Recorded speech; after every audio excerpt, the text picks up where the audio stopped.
All right, 3, 2, 1, and we're going live. Yeah, we're celebrating Fires of Intervention. And also, by the way, Agent Treachery being banned. Go ahead and check out that video if you want to. I'm just trying to see if we're live. And let's see if we are. Okay, so we're live. Yeah, so you can check out those spoilers if you, or excuse me, those, if you want to. And then we got hit with a spoiler. Do you have double vision? Do you feel like you have double vision? Do you? So we just got done with Fires. It actually got extended by a day. So technically Fires of Intervention and Agent Treachery still live. We're on day 1 million and whatever you'll see in the thumbnail. And then, yeah, do you like double vision? I just have to ask you the question. Do you see this moving around? Do you see this card that's moving around here? Yeah. So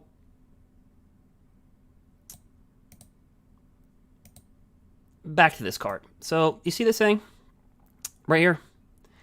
It's a big old thing that says whenever you cast your first instant or sorcery spell each turn, copy that spell. You may choose new targets for the copy. So there's spoilers.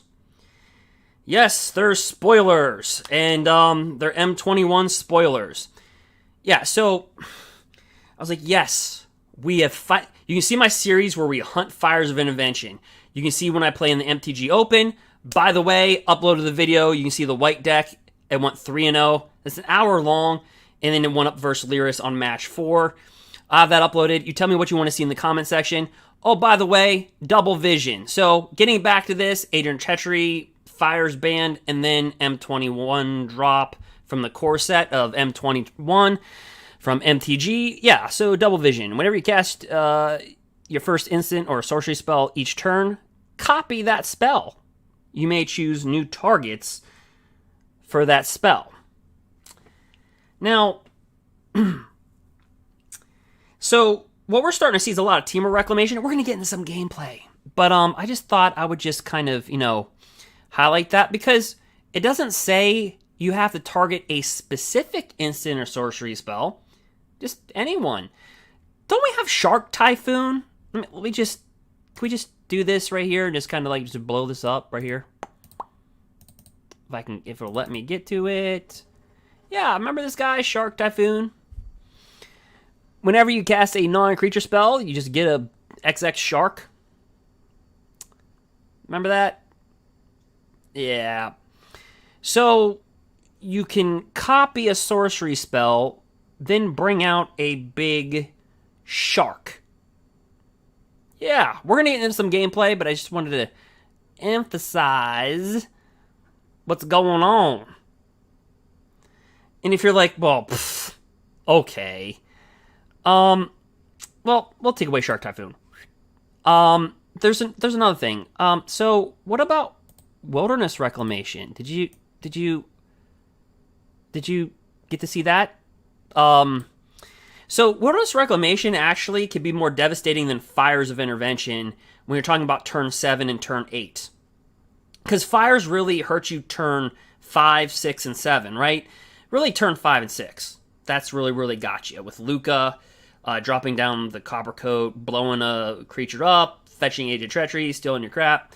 Okay, so that's been banned, but you have to understand something. This is a 4-dropper like Fires, okay? And look at this. It's free casting. You're still getting free casting because this is more dangerous on turn 7, 8, and 9 than Fires is. Because Fires burns out by turn 7 or turn 8. This is so this is actually them tapping and then untapping out. So let me just do that. So now we're back to this, right? The double vision, because that's what I'm having right now. Whenever, again, you cast your first instant or sorcery spell each turn, you copy that. Now, again, with Wilderness Reclamation, tapping, untapping, card draw, and then you throw in Shark Typhoon with Wilderness Reclamation and Temur, you don't say. So I'm doing this live, so I hope you appreciate the camera stuff that I'm doing. I hope that's kind of appreciated there. So anyway, yeah. So let's take the Shark Typhoon away. And we'll leave this guy up. Now, it doesn't say what instant or sorcery, so that leaves you open to things like Brazen Borrower. Because the Adventure spell is technically an instant. It's an instant adventure. Do you see that? So, you know the deck Lucky Clover? Typically, I'm good with my... Okay. So, let's see if this can be reduced. Okay, we got that. Okay, so... I don't know where my Lucky Clover is. But, remember Lucky Clover where you can copy an instant or sorcery that's an adventure spell? Like, if you don't remember, you're like, what are you talking about? Well, decks that run this, but they also run the Edgewell Innkeeper. Oh gosh. My computer's not liking me for this. Yeah, remember this? So you can draw a card whenever you cast an adventure instant. Okay, so you kind of remember that deck, right? Okay, now you have Brazen Borrower. Okay, now you have this. And then you have, oh, wait a minute, Shark Typhoon. So, do you see what you can do here? And just think about this for a second. If you can copy, so let's just go back right here. Whenever you cast your first instant or sorcery spell, copy that spell. How about Growth Spiral? You can copy a Growth Spiral, draw 2 cards, put 2 land on the battlefield. And then as you're doing that, by the way, you can get a lot of sharks. Or you can say, you know what, I'm just going to Brazen Borrower. And then copy that. And then wait a minute, you can Lucky Clover the Brazen Borrower. So you'll have triple. So this card to me sits well already in a Temur deck. I mean, it already does that, doesn't it? I had double vision. I'm like, yes, we made it to Mythic Tier 1. I played in the MTG Open, 6 hours of footage, and I have double vision now. And now you do because you're watching it on the screen. Again, I'm doing everything live, so I hope you kind of appreciate the what I'm trying to do here. But yeah, so just imagine all those things at work. But we're not done with the spoilers, but I just wanted to kind of really emphasize that this card is going to be with Wilderness Reclamation, again, in the format where you can just untap, tap everything. And we know from playtesting that Wilderness Reclamation is worse than Fires when it comes to turn 7, turn 8, and turn 9, because Fires burns out.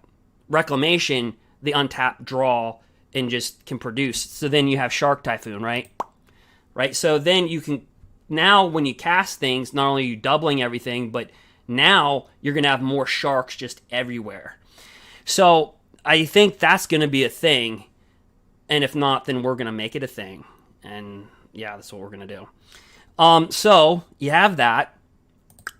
Okay, you have that. And then you have that. And then let's not forget Lucky Clover, which, oh, there you are, Lucky Clover. Oh, hi. How are you? Yeah, whenever you cast an adventure or instant or sorcery, copy it. Hello, Brazen Borrower. So now you can copy Brazen Borrower off of Lucky Clover, which is already a deck. Now you can put you away. Oh, and then you have this. So all these are Temur decks. The Temur Clover deck, the Temur Reclamation deck, this card slides in right there. And it doesn't matter. You can pick. Because what Temur Reclamation is Simic Ramp, or excuse me, it's Simic Flash with Bone Crusher Giants. It's like Simic Flash meets Reclamation, and that's what they're able to do. And that's the reason why, realistically, it was, in the last 3 tournaments, it was in the top 8, appeared several times, even with Winota and Fires. Now you take Winota and Fires out, Reclamation has to be the number 1 deck. So, other M21 spoilers, you're like, can you take down that image? You've been holding that up for quite some time. Let's see if that wants to drop. Okay, so we have another guy. Let's not do that one. Let's do that one. Yeah. So this one's going to be a little bit weird because the scans kind of came in pretty bad. Let me see if I can pull on this guy. Well, we're going to do it. We're going to do it. Okay. this guy. You're like, okay, so this thing, look at my, okay, so look at the deck that I played on the MTG Open. It's right now on the channel. It's the last video that I just made. I put it up earlier yesterday. I haven't slept, so it's like today or yesterday. Anyway, the whole thing is that you gain a lot of life in that deck. We started off 3-0 in the MTG Open. Okay? So the MTG Open, where you were supposed to have the best competition on Arena, we started off 3-0. And I didn't play with Fires. I didn't play with Winota. If you know my channel, by the way, we take on the top 8 decks. You can just go to my channel, type in top 8, and boom. But we're going to get in some gameplay, but I thought I'd just cover this. So whenever you gain life, target opponent loses that much life.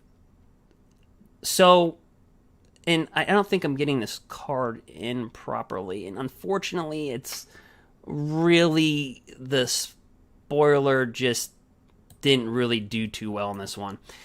But as you can see, creatures you control gain lifelink until end turn. So just imagine Holoid Sun Crown with this, and I'm doing this live, so it's kind of like, you know, wah, wah, wah. Okay, so just imagine this can slip. We can toss in some black and just slide this right in. You know, just like slide it right in. Right up in there. All right, so that's that one. And then you have that major one. I keep on highlighting that one. And then we got this guy. All right, so yeah, so this guy does a lot of things right here, if you can see that right on the screen. So if you're looking at that card, whenever an opponent attacks with creatures, so, okay, just, there's the comma there. If 2 or more of those creatures are attacking you and or a planeswalker you control, you draw a card. Then whenever an opponent casts their second spell each turn, draw a card. So, in a kind of a weird way, this creature, it's legendary. But I want to point your attention to what is not legendary. And it's that. Now you're like, oh, I'm really seeing double vision. Yeah. M21 looks like it's going to be a very strong set. I mean, if it looks like it's going to be pretty strong. And I don't want to say it's strong by itself, but what we have in the format combined with what these 3 cards are showing already, that's big. That's big time. So you get a 2/4 lifelinker, 4/3 colors and 1 white. Again, perfect for a multicolor deck, right? I mean, 3 colors. I mean, look at the 3 colors in one-ofs. We have Wilderness Reclamation in green, 3 colorless, 1 green. You had Fires of Intervention, 3 colorless and 1 red. So there's a lot of 3 colorless, 1 themes, 4 droppers everywhere. Torbrand is a 4-dropper in red. So we're starting to see a lot of 4 curved drops. Now, the thing about it is that you can start to see where this, kind of in a weird way, could be a sideboard card. And, I mean, obviously, if you're going to play with some like a white life gain deck, you might just main deck this thing. But you can start to see, are you feeling like, am I dropping it like it's hot? Are you picking up like I'm putting it down, right? So, like, the thing about it is that, I don't know, that was Snoop Dogg, right? So, anyway, the thing about this is that it's just a really good card. So, that's what we're starting to see. And Fires of My Intervention, these are really good cards. So, I would suspect that Reclamation is just going to get just much better. Because, I mean, this, let's just face it, it can, you have almost, it's like infinite, you kind of have free casting. And I want you to leave with, I want to do one thing for you, and I want to show you something, a card that you guys would probably appreciate that's happening right now. So I want you to just pay attention to this video for a second, because I'm about to do something, and I'm doing this live, and I was like, I didn't think about this. And what I'm doing is I'm searching for a combo for you guys. And you're gonna start to go, oh, you're just gonna, for a second, let's see. And you're just kind of gonna go, oh, okay, I got that. All right, so as you're seeing those types of cards, and we're gonna jump into gameplay, but I just thought I'd just cover this really quickly because I'm about to drop another thing on you in about a second here. I just got to set it up, and good old me doing it live. We're just gonna do this. So let's see here. There we go. And this should be coming on your screen in about a second. Okay, so do you see that card? I kind of teleported into the live stream, and you're like, no, you got to make it bigger. I know, my computer's like, you have so many images on this thing. All right, so look at this card. You want to take a look at that? Not Wilderness Reclamation, but Awakening. This came from Stronghold. Oh, you don't know my story. If you don't, I played since 1994 when I was a little kid. My DCI card goes all the way back to my DCI in Arena goes back to 1998. I remember this card. It's called Awakening. And if you're looking at it, at the beginning of each player's upkeep, untap all creatures and lands. And you're like, well, wait, didn't we just see that in this? No, that's lands, and that's just your opponent. With this, it was everybody.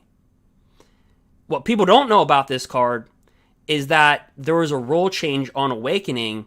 When this card first came out in Stronghold back in the 90s, people just thought it was like Wilderness Reclamation. It was just the player himself untapping. No, then they had to reiterate it's all players.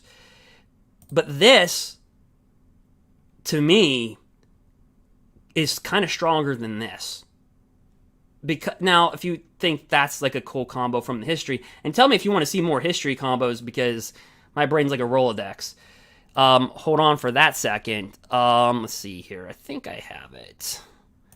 Let's see. My computer's screaming at me. It's like, stop it. Okay. I'm about to drop another deuce on you. Okay. Let's see. We're gonna do that right here. We'll get into some gameplay.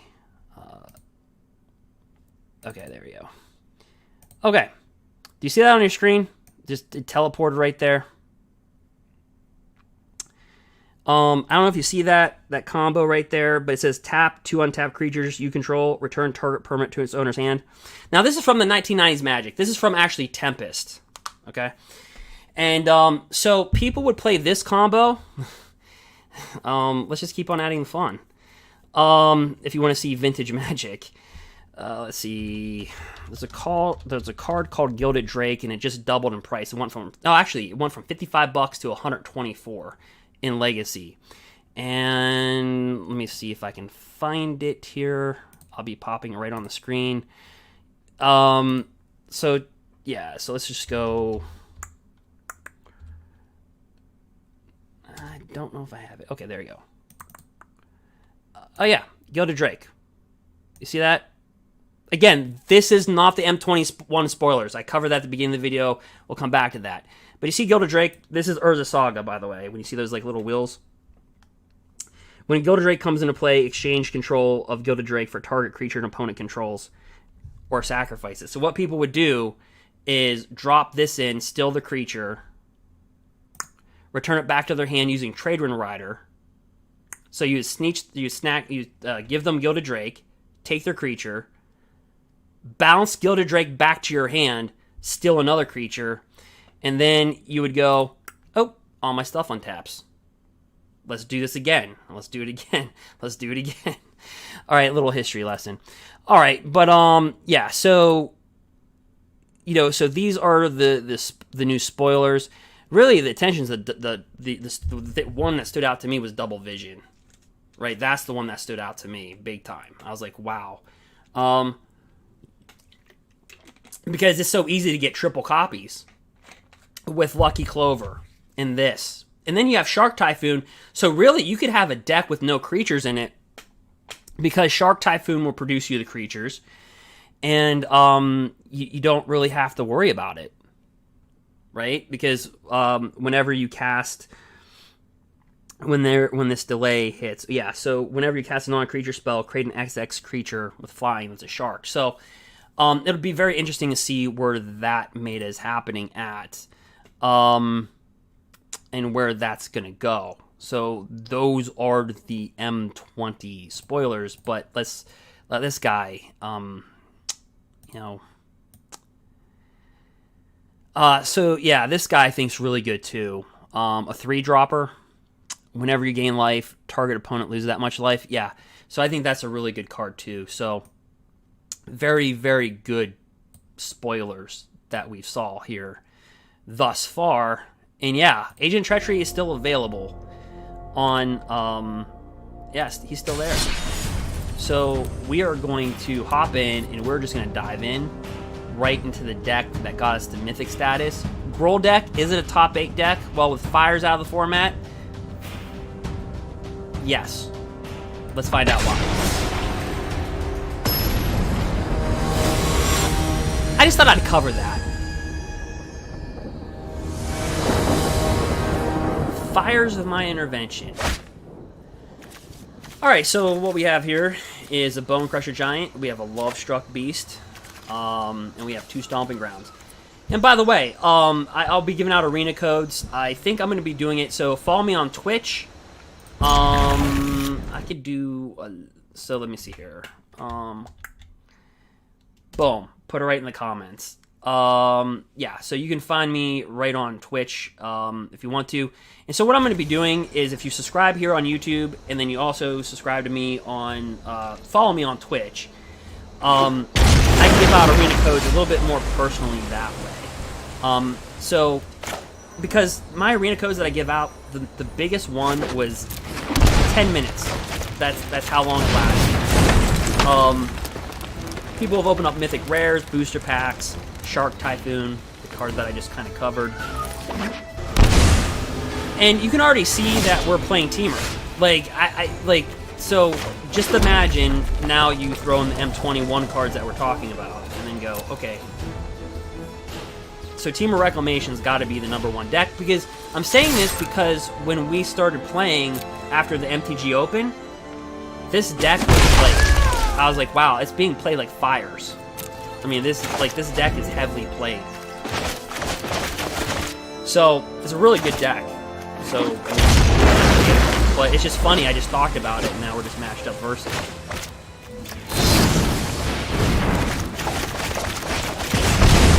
Alright. But yeah, so I'll be giving away some codes. But please, you have to like MTG gameplay. And yeah, that's but yeah, if you subscribe to me on YouTube, follow me on Twitch, it's just 2 clicks. Because on Twitch, there we go! I just talked about that. Wow! Utterly convenient. Alrighty then. Let's see here. So, they got free counters. Alright, so. Well. Let's push. Let's just free up the 4-3. They know we have it. And they can Mystical Dispute this if they want to. Ether Gust it. They're probably just saying, what counter spell do I use? Growth Spiral, Mystical Dispute, Ether Gust. No, nothing. Clear. Oh, sweet. We got this baby in our hands. Alright, so. Yeah, I mean. So. Anyway, subscribe to me on here. Follow me on Twitch. I put. It's in the description, my Twitch, or it's in the comments. You just do that. And then on Twitch, I can personally send codes to people. I can't do that on YouTube. You can't message people on YouTube. That feature is dead. So I'll be doing codes giveaways on YouTube still, but to make it a little bit more fair for everybody, I think also follow on Twitch as well. All right. So what we have here is 5 land untapped. So I'm going to bring out this. I'm not going to bring out the Embercleave yet. I kind of want to test him because I just want to test what they have. Look at the pause, right? So he's either going to rank this up, blast this up pretty quickly. Yeah, and that's what I'm going to do. Alright, so now that we know that, we just have to go.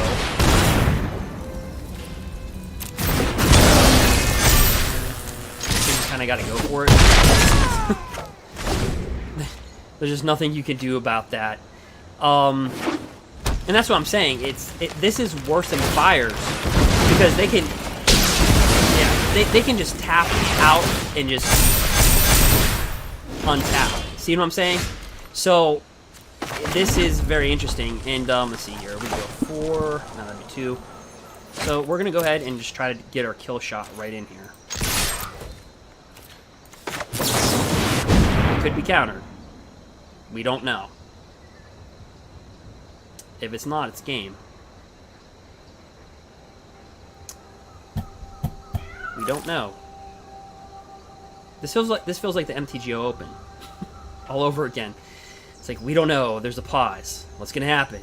Pelk Collector, 11 Laugh, Reclamation, Hesitation. What are we doing?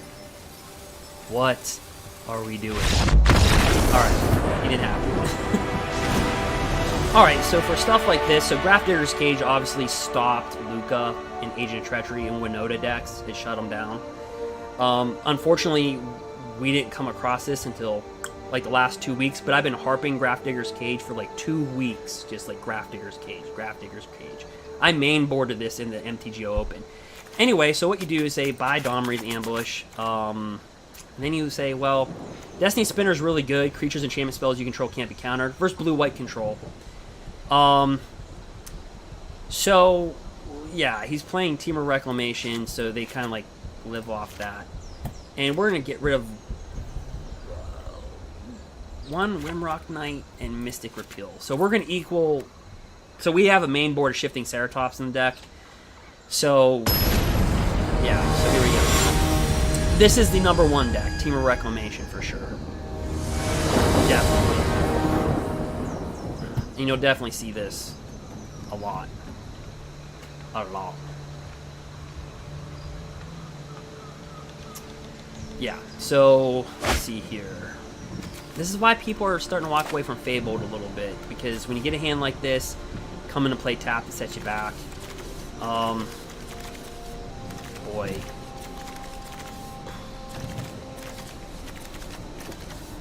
No. And it's all because of Fable Passage, really. I would have kept the hand if it wasn't for Fable. Yeah, we're keeping this one. Yep. I'm sorry, Gruul Spellbreaker, but you gotta go. So we got 1 Return of Nature, Destroy Enchantment. We got a Quester, a Rimrock, and a Bone Crusher. Alright. Coming in to play tap. Comes in to play tap. Alrighty then. Oh, our turn. Oh, there's that 1 Fable Passage in our deck. Alright, yeah, we're gonna do that. You know what? We're just going for it. You have to be really aggressive versus these decks. Really aggressive. It's really weird. They're like Simic Ramp with Simic Flash with Reclamation. Like, it's just all of the Temur cards just sandwiched in the deck. You're a Titan. Really good card. I like it. I own them in real life. And I should be doing a booster box opening today.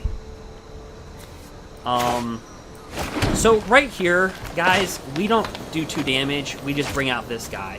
Because we don't got time for him. We have to really be aggressive on this deck. You know, he could have a board wipe. They have like Flame Sweeps. They have Storm's Wrath, deals 4 damage to each creature in Planeswalker. So you have to really be aggressive. You can't just sit back and say, oh, let me try to get 2 damage off this. No, we don't have time for that. So Fable passes, let's just get it out. Thin out the deck. So that I'm just telling you what I'm thinking. So, sure, we'll go green. He could have a counter spell. Who really cares? At this point, Mystical Dispute. Brazen Borrower. Brazen Borrower. There we go. Alright, smack him for 6. pass their turn. So, against board wipes, questing beast. So,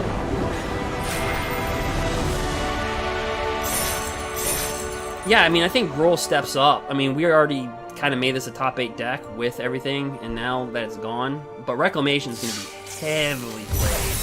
Heavily. Like, really heavy. Heavy. I don't blame people. It's a fun deck. Temur Reclamation is a fun deck. I don't play with it, but yeah, it's fun. Pretty fun.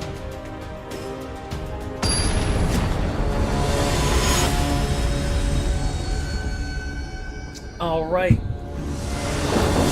You'll wrap me off. And again, to follow on YouTube, and then go ahead and subscribe on YouTube, follow on Twitch. All right, Domri's Ambush. You put a +1/+1 counter on target creature you control. Then that creature deals it doesn't fight. It deals damage to target creature or planeswalker you don't control. So your creature will never die. All right, we'll get rid of this. And if you put this on a Death Toucher like Questing Beast, it just kills. It can kill a creature that's 100/100. All right, so Sultai. All right.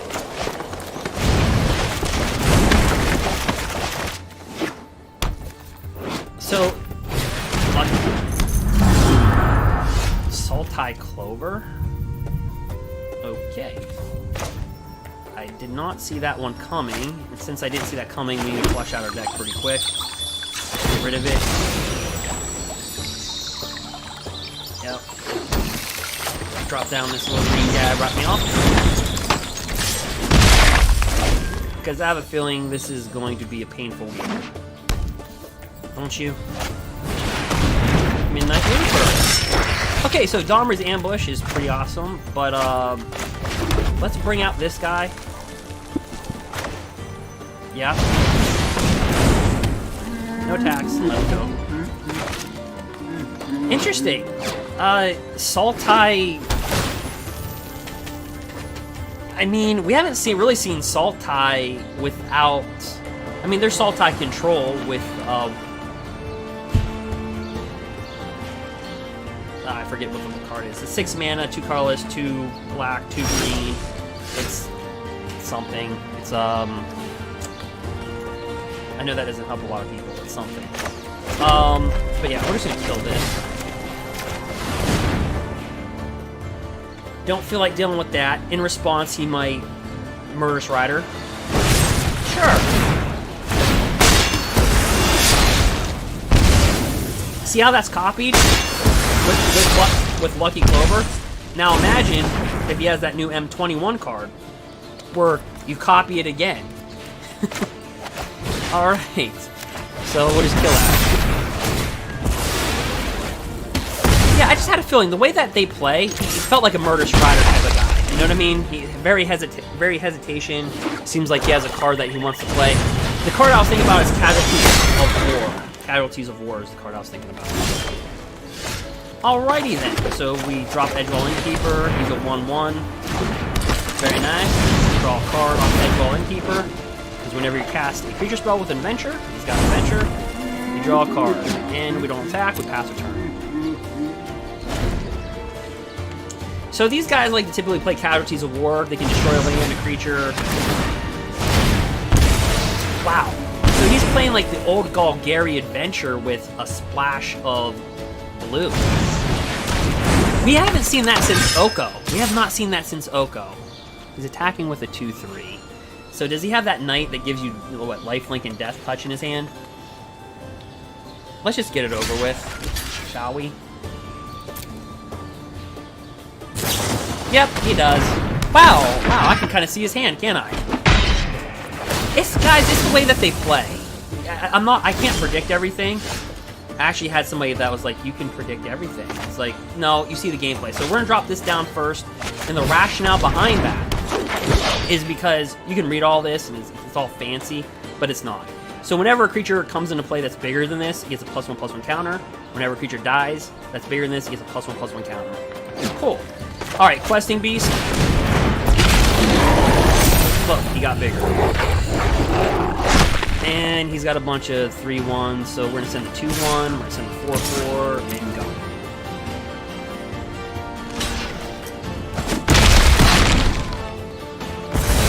Notice haste.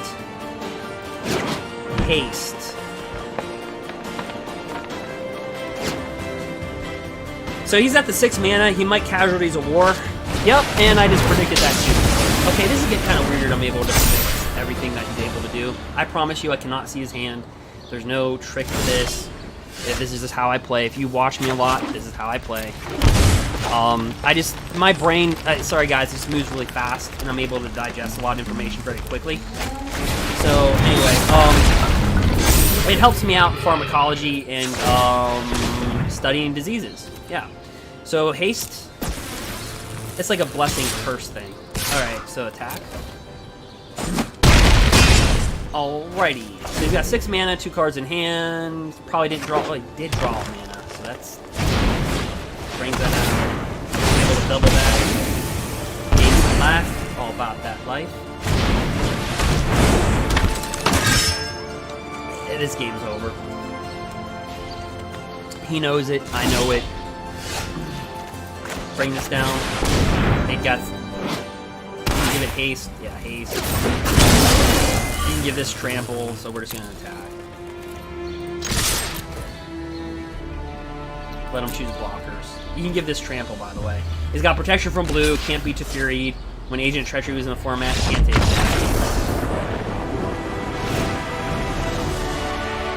Alright, so a deck like that. So this right here is not talked about, right? Because he's going to sideboard, so we have time to talk. So Vivian Monster's Advocate. Okay, so in a Gruul deck, this card is awesome. Versus Esper Control. Think about what cards are... Think about the decks that are going to come back. Okay, think about that. Now, I showed you the M21 spoilers. So that's a couple weeks from... That's like 3 weeks from now. Focus on what's right now. So Vivian Monster's Advocate. Remember Oko would like pump out creatures? Okay, so this is +1. You create a 3/3 beast creature token. So with all the board wipes, you just keep on throwing out 3/3s. Then you can look at the top card of your library anytime, and then you may cast creatures from the top of your library. So you're getting creatures from this creature, then you're top decking creatures. So it's really good versus Esper Control and like board wipes and stuff like that. Right, so alright, so versus that deck, he didn't really show us too much, so we're going.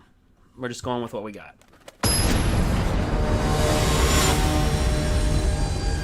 Very interesting. It's like gold. It's just maybe I don't know. We'll have to see what's. Yeah, we'll keep it.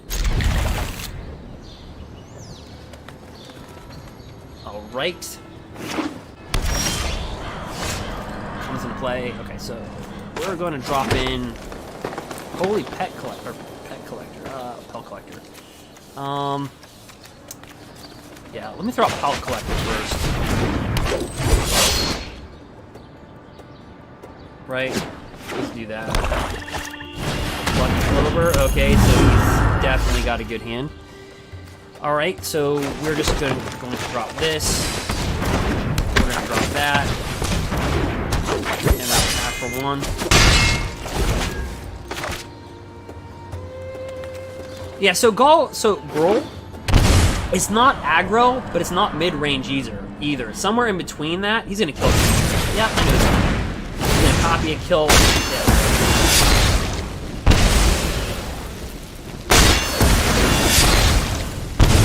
That's what I'm talking about. So Lucky Clover, now imagine the new enchantment that I just showed you for M20. You can copy an instant, so it's like you could like double copy. Somebody's going to find a way to do that. We will if they don't. So that's the way it works. So right here, I'm not trying to do 2 damage because I want to draw cards. Because I want to attack with this, right? So we're not trying to go for the most value and try to like, I'm going to do 2 damage and then next turn cast this. We don't have time for that. Does it look, you know? We don't have time for that type of gameplay. So, it's knowing how to play with your deck, really. You know, you see so many hands, like I've seen thousands of hands. You know, we played some of the top guys that are ranked. I mean, you kind of... Now, don't be confused with Death Touch. Don't be scared of it, because with Embercleave, when you have first strike, your creature won't die. It'll kill it before Death Touch, so watch. He's gonna block, so watch. Well, technically, I want to draw a card first, and then set up my next turn. But you know what? We're just going for it. I just wanted to show you. He's going to block this. I knew that was going to happen. Right, he's going to block the Edgewall Innkeeper. So we have a... he's going to double block it. Do I want to keep Edgewall Innkeeper for this? Let me just show you what I was talking about. Whatever. So watch. He'll kill that. He doesn't die. See, that had Death Touch, but he doesn't die. That's what I wanted to show you. Now, honestly, I should have Embercleave the little guy, because we keep on drawing cards off of it, but I just wanted to show you that. So, don't worry about Death Touch. If you have Embercleave, who cares? Just, it doesn't matter. Just blow right through it with double strike. See, whenever creature gets +1/+1 and has double strike, yeah. And then watch, we have this guy now to give him haste, and now he's, even if he has got a kill spell at the end, he is stuck with a very tough decision to make on what he blocks. He's going to have to kill this and block this. That's exactly what he's going to have to do to stay in the game. At the very minimal, he has to kill this creature and block. Well, he has to kill this creature. Yep. But he's going to take 2 damage, so here's the problem. He's going to kill himself. Yeah. There's, I mean, he played his hand the best he could, honestly. It's just... I kind of knew what he was going to do before he did it, so that was kind of, like... He played it... I'm just telling you, and we just got a lot of stuff. Yeah. So, again, the Gruul deck, pretty good. Alright, let's jump into it. So let's just jump right into it.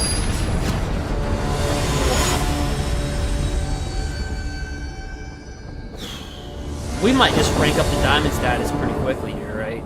Just blow through platinum. No fires of interventions. Oh, it feels so good to say.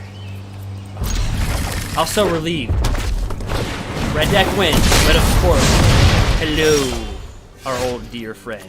We meet again.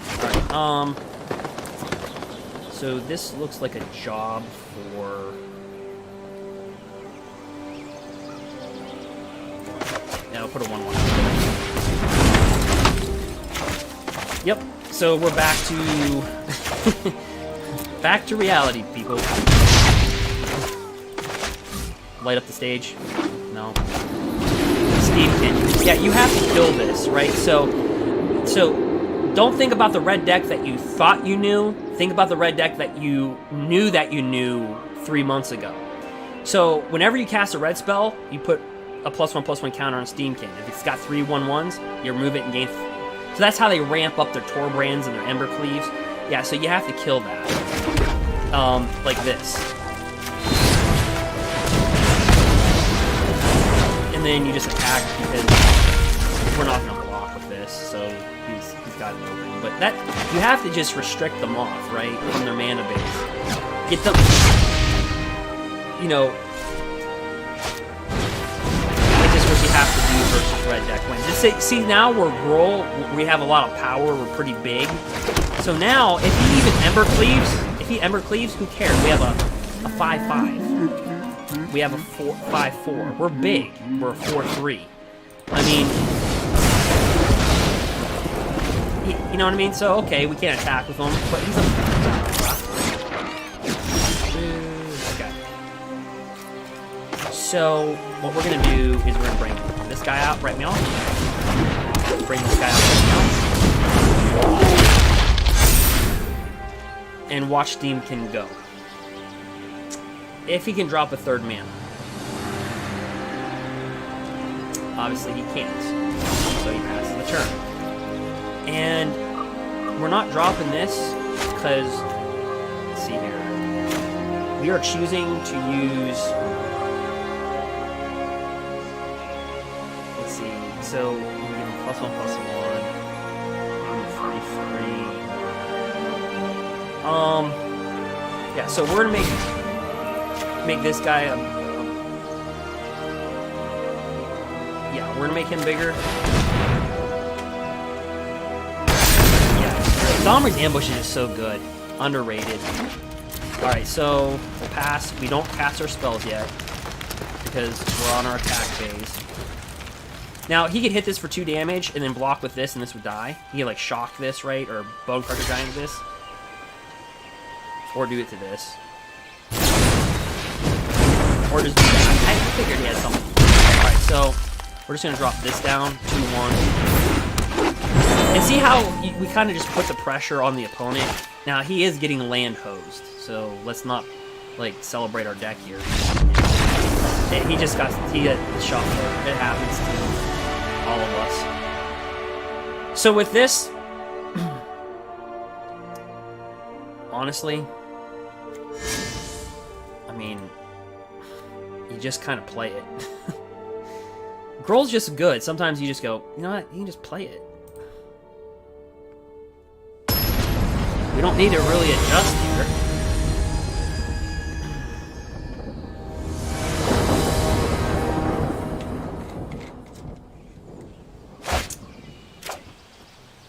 That's such a bad hand. This can't block. We're top decking like crazy.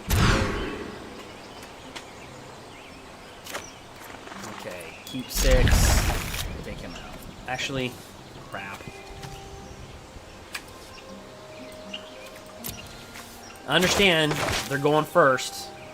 So, oh, he mulliganed down to 5 cards.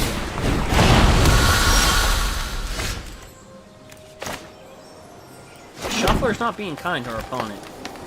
I will say this. So that's the reason why I brought this out. We bring this down. When we bring this, it's a 3/1. This gets bigger. It becomes a 2/2. Like, no. Light up the stage. No. Alright. Yeah, so we're just gonna bring this down. And the reason why is because next turn we can cast this and then draw a card, because we don't have too many. We have too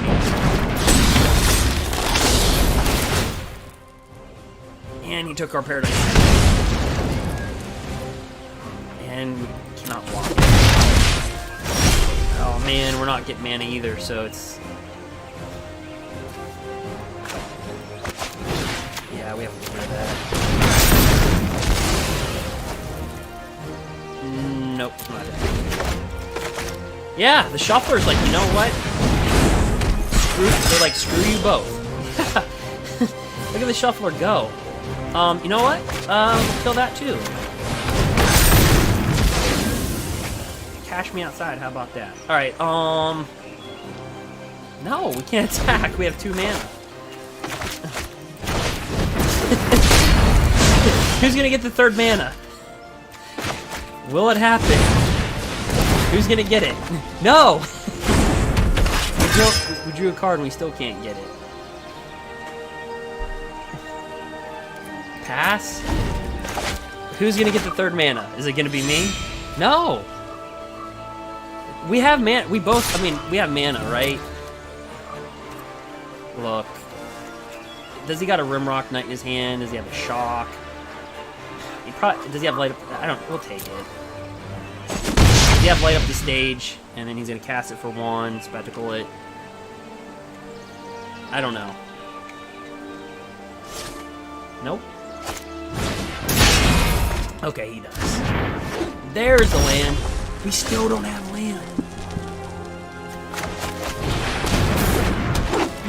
That's not fun.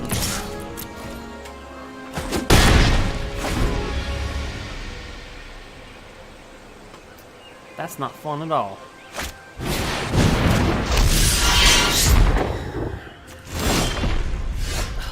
They're like, well, he got annexed, so you can get a land now.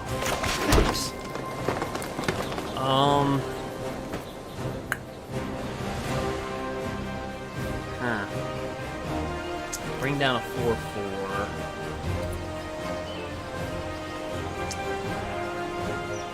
I wonder if he will take this. I wonder if he'll take this.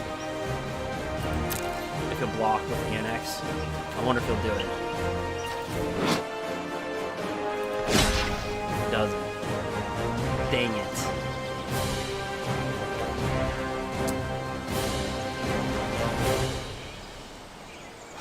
Boy, and then we're so open next turn. If I Embercleave this thing, it's going to tap this out. It doesn't matter if I give him double strike. He'll die to this anyway. Yeah, that was a really bad attack by me.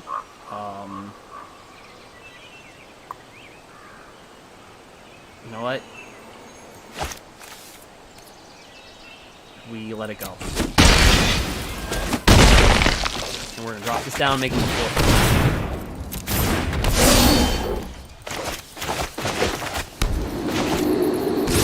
Okay, so maybe he's got Embercleave right back at us.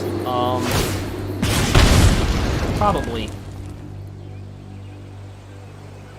So, if that's the case, he's got Embercleave, block like that. He's at 14.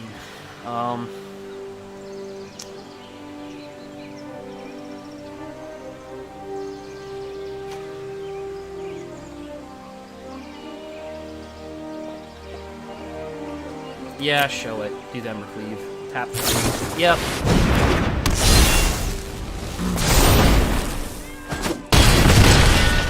And I promise you, I cannot. I can't see their hands. I can't see their hands. I promise you, I cannot see their hands. All right. Okay, so.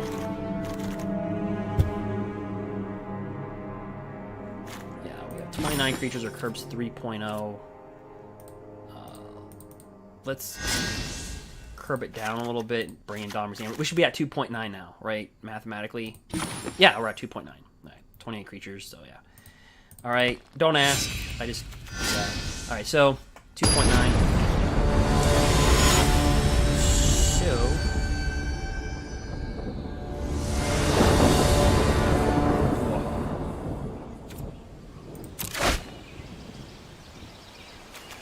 Pretty cool card. People don't talk about it. Draw a card, activate this ability if you control a creature 4 or greater, which is like every deck in Standard. So, keep. You can kill the Steamkin with this. We got Gruul Spellbreaker.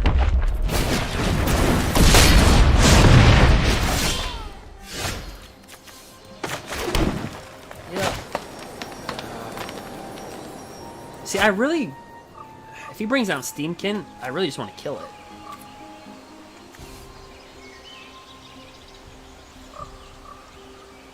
But how can you not drop a Paradise Druid, right?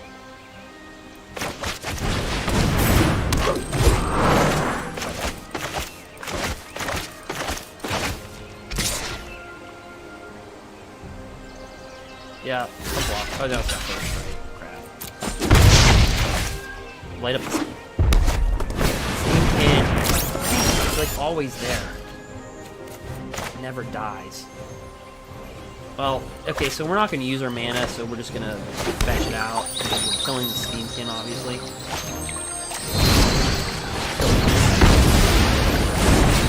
Flush this out. We'll get a forest. Attack for 2.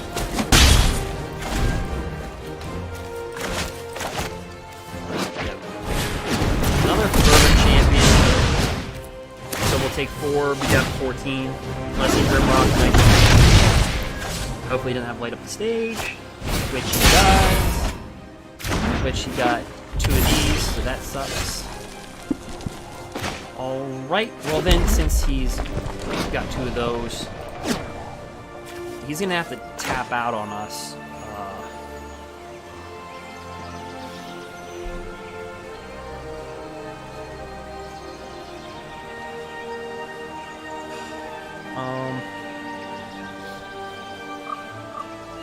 will you get another mana next turn? That's the question.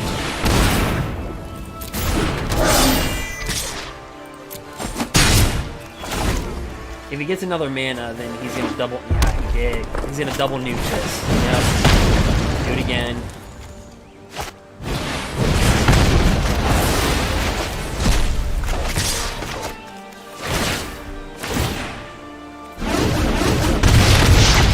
Pain in my fires of intervention. All right.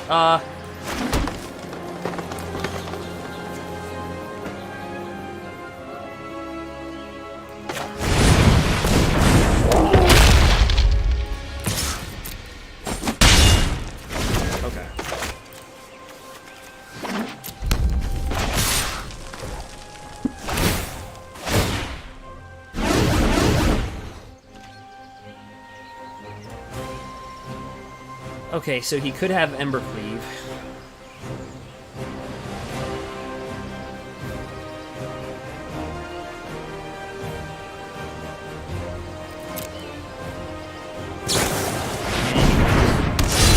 If he has Rimrock, nice. He doesn't.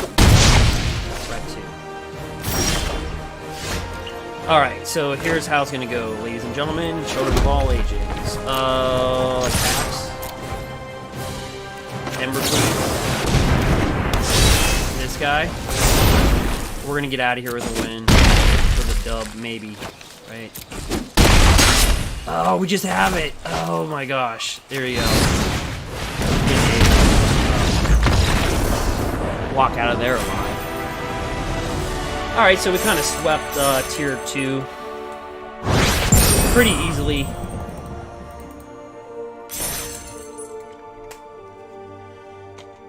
Just a little bit of strategy, guys. You have to play with strategy. It's the thing. Alright, yeah, whatever. Alright. Where we at? Okay. So we're going right here.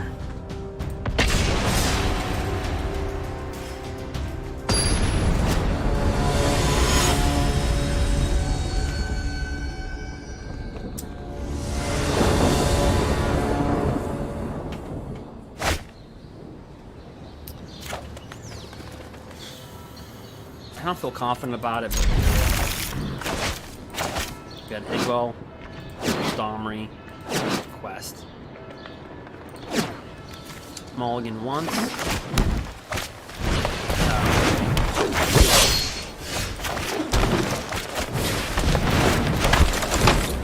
So it's, I'm thinking Gruul. No. No, we're not trading. Interesting.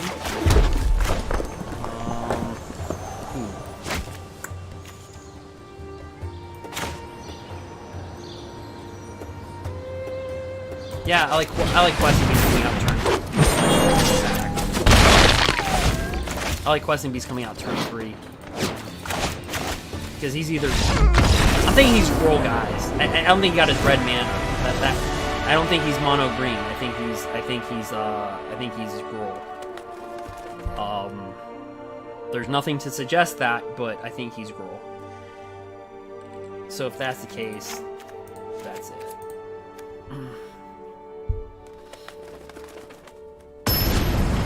Alright. So he feels confident in his deck, I feel confident in mine. So just go. Again, he goes first again, so it's just like last game. Okay, so I think this hand's better than what we had last game. But I think, yeah, he's red. I knew it. So there we go. Alright, yeah, so he's Gruul. So this is a Gruul on Gruul. You know, G-R-U-L. Yep, drop it. Take a card. Domri's Ambush. Ooh. That was a good card, sir.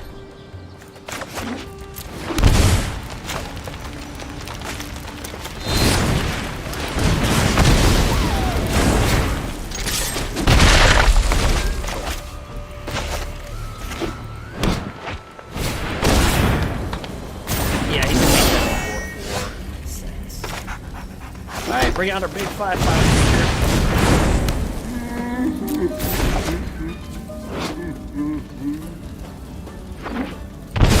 It's 2 questing beast.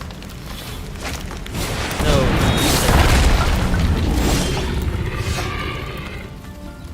Well, that's Ceratops. We take 2. We do have Ember Cleave. Yeah, let's just do this. Which one do we want to get rid of? 4/4 Trampler. Yeah, let's go with 5/4. Make our next move. Attack with that. Take it.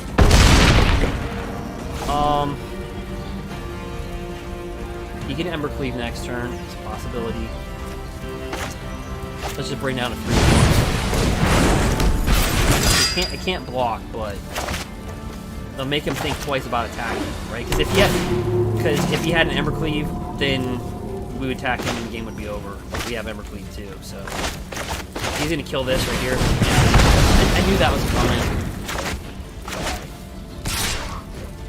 Attacks, we can't block it.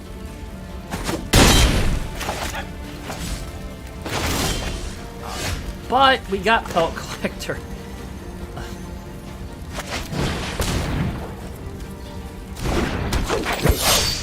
We're going to attacks. Unless he kills Pelt Collector. Bone Crusher Giant. No.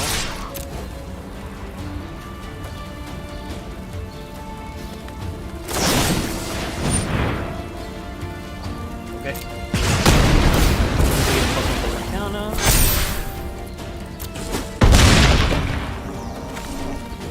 Alright, so yeah, we're gonna bring him out. He's gonna be a 3/3. Questing Beast. He's gonna take 2 from right at melee. He's gonna become a 4/4. This game doesn't come down to the wire.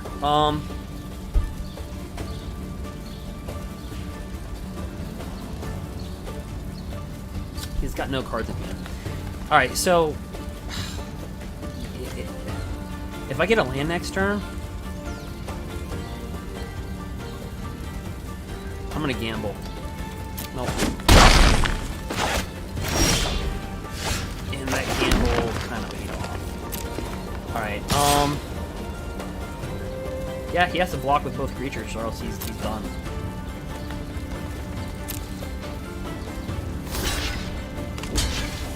Two for 1 sale. Let's do the questing beast first.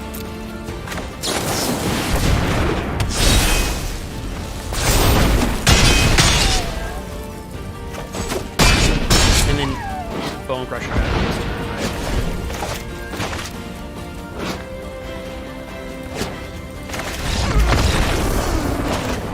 So good versus the mirror match.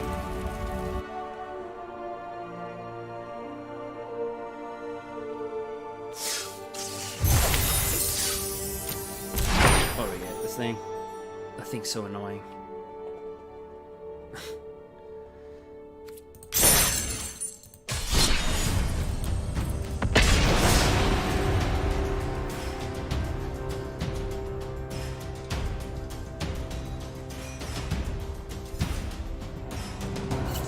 Yep, so kind of seeing the format rebalance itself.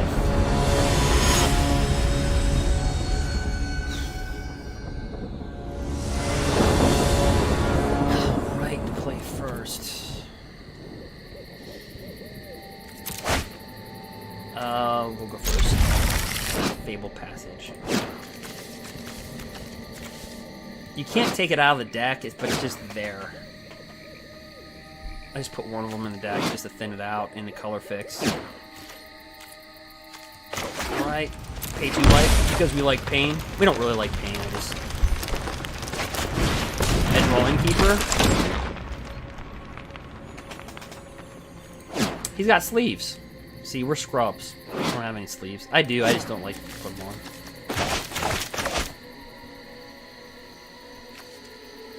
Right.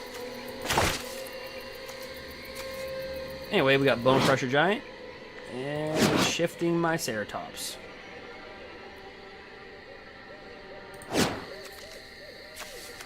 Alright. So hopefully he or she didn't lose connection. Okay, did not. White. Okay, so mono white deck. Alrighty. Again, we have a mono white deck on the channel. I made a mono white deck a long time ago. Back when Heroes came out. Another one. Okay, so this is gonna be the lurrus deck kind of thing. So they load up one creature. They load up one creature.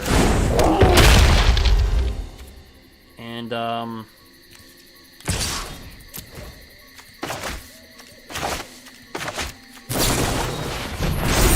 yep.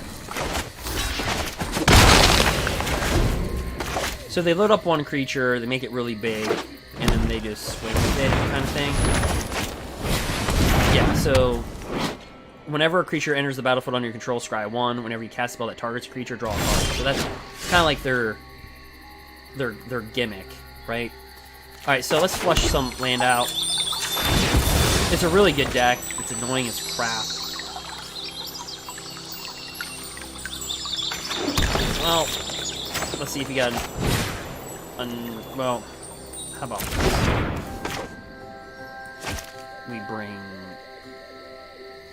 you know what, I'm not going to play with it. We'll take 2 damage to kill that. I don't care. Does he have another one? So he does.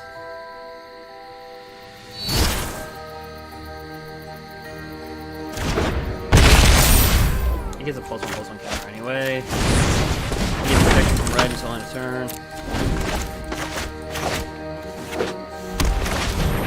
So that's kind of like how they do it. They just load up a creature, and it's relatively, actually, it's a very cheap deck to make. It's a pretty good deck too. See, it just loads up on one creature. The only thing this deck will not do good versus like board wipes, because it's just you're banking on your one creature making it. You know what I mean? That's it. Yeah, what's the use? So you've got life.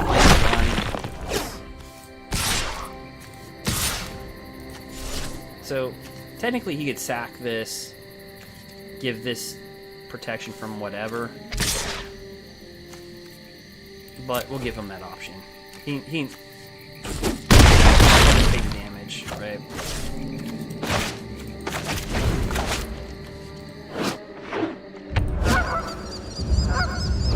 3/5 flying lifelink.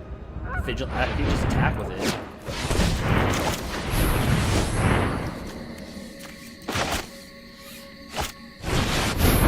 Alright.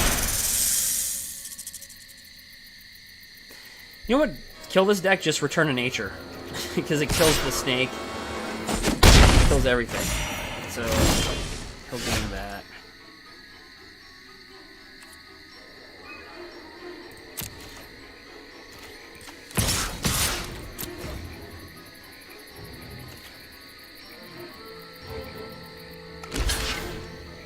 He can blow this and give it protection from green.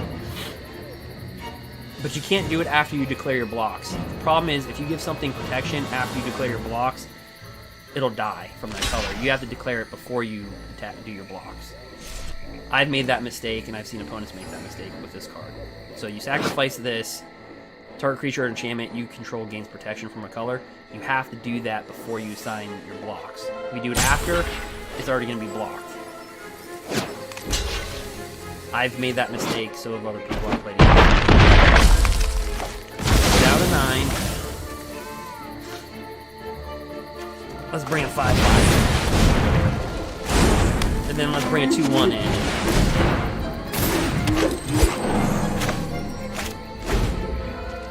We got some dinosaurs that want to crash the party. See, and that's what they do. It's really it's a really one-off type of deck. If they either get it through or they don't, but they have a lot of protective cards. Like as you can see, God's Will, target creature gains protection of your choice from color. They got this thing, creature gets +2/+2, it's an enchanted creature. It gains hexproof and indestructible. And they have this that gives a creature protection from the color of their choice. So it's hard to kill.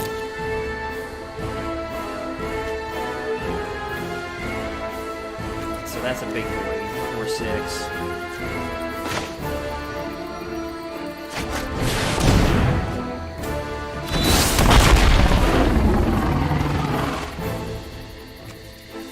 Let's give him haste.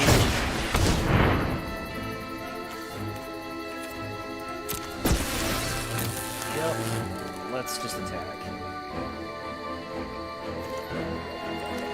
Do you see how he hesitated for that second?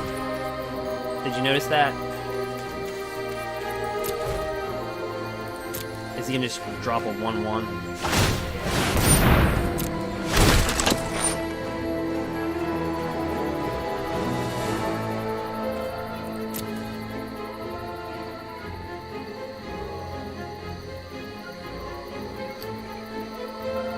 He's gonna take it. 5. Wait, next blockers. Okay, never mind. Good. Yeah, because we're gonna give this. We're just gonna kill that. Oh. Thank you.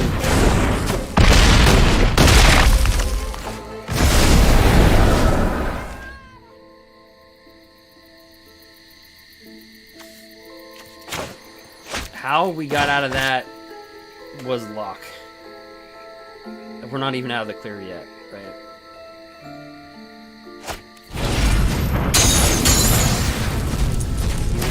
Back. See, this deck used to play with Lurrus as its companion, but now with the new companion role, you have to pay 3 to bring it back into your hand. Okay. So he just wants to draw a bunch of cards. Vigilance, Hexproof, Indestructible. Tap our creature. Tap our 1/1. So he's going for the kill right now. Because, look, every single time he puts something on his creature, he draws a card. So he's just trying to top deck lucky. And it works. It works.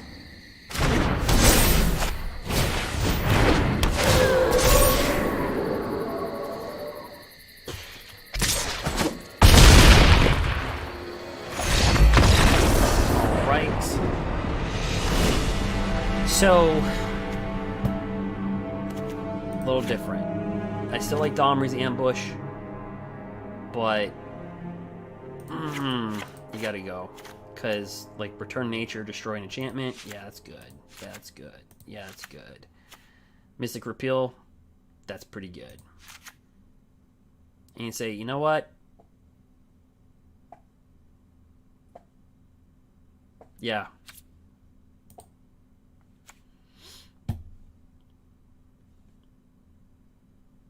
It's a tough matchup.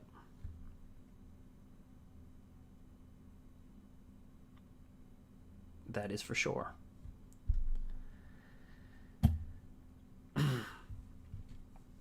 Again, it does pretty bad versus board wipes, though, because if you give something protection or even hexproof, destroy all, it wipes everything away. Because hexproof and protection is just for that creature specifically. If something says destroy all or deals all damage, then it loses that ability.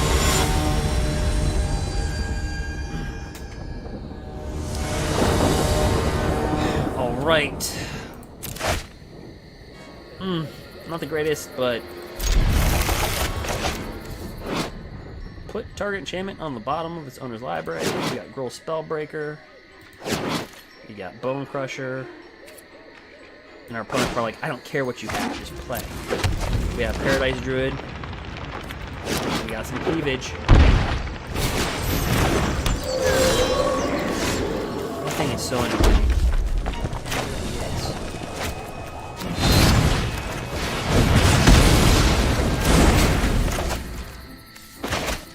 see why Lurrus was in this deck? This little hawk.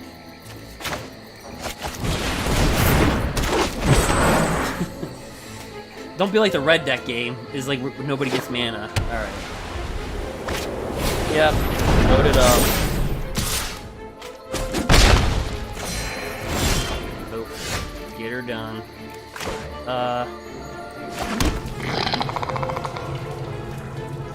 Well.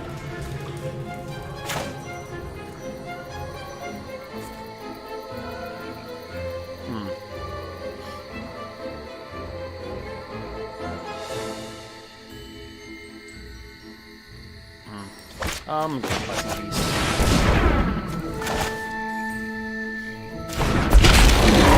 Now here's the deal. No, we have that card that gives target creature +2/+2.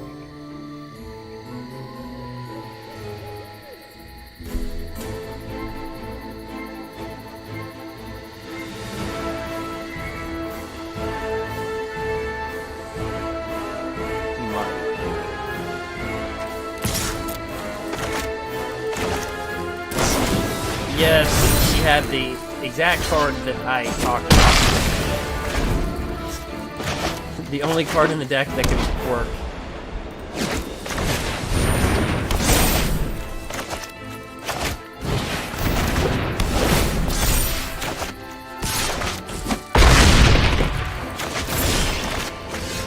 Alright. Well. Okay, we have to get rid of all that glitters, and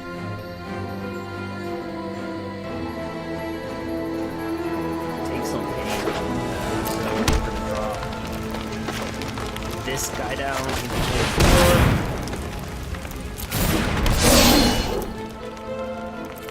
You know, he's got a lot of crap on that.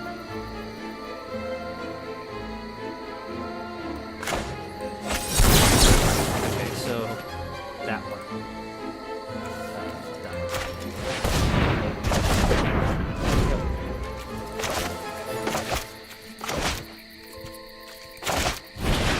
Yeah, it just has another one. I don't think we're gonna come back.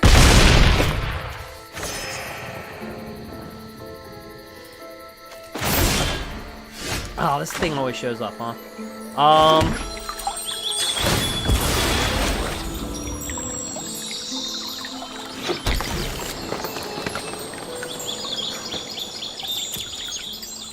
There's absolutely no reason for him to block it, but if he does, that's cool. And we 300 MVP. And then he'll still be at, like, whatever life. And then that's where you just go, hey, you know what? That was a good game. He's like, I know it is, but just to make sure, I'm going to add more to that.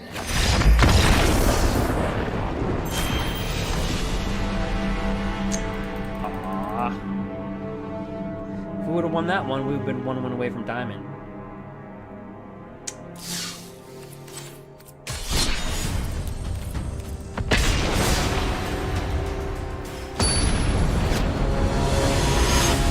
You get a Diamond status pretty early, right? It's like, was it June 4th? June 5th. Alright. We'll take it. We'll take pain.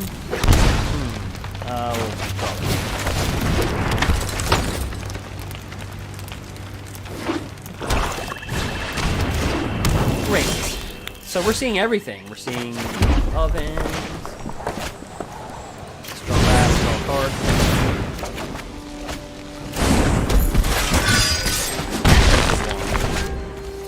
Cauldron familiar. They always have it, don't they? When I play with Rakdos, I always had it. Okay, I'm assuming he's Rakdos.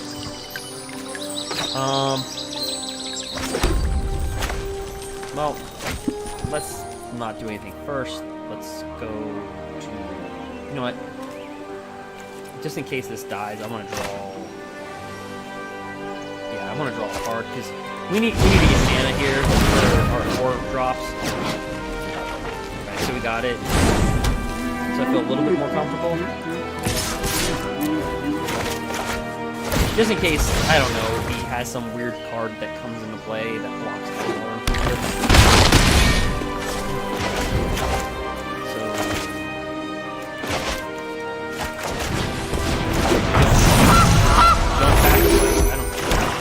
Gotta be Junk Sacrifice, right?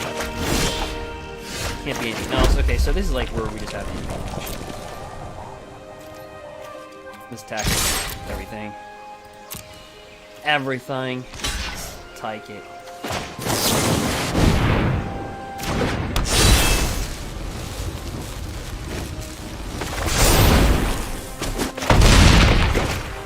And that should do it.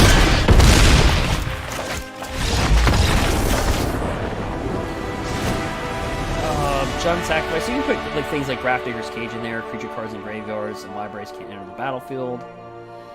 You could put Return of Nature, destroy target artifact, or obviously Witch's Oven. So this would keep out Cauldron Familiar. This would keep out Witch's Oven. Feel like you needed more removal. Deals 3 damage to any target. So if you play the Adamant cost, it deals 4 damage. It's kind of like you can make this deck into like a burn deck. Sacrifice a creature, deal 4 damage to any target. So it's kind of like a Joker deck where you can kind of just go, okay, just kind of pick. In this case, I'm going to board out a Shifting Ceratops. I'm going to board in Dahmer's Ambush. And again, our curb should be 2.9 then. Yeah. Alright, so we'll do that.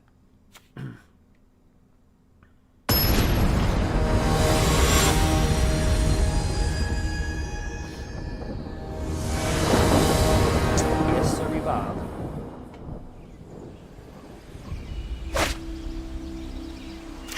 Well, that's not a good hand.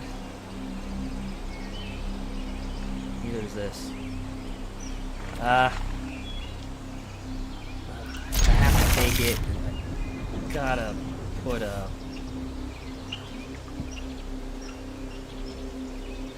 You know what? I'm gonna stick with Dahmer's Ambush here.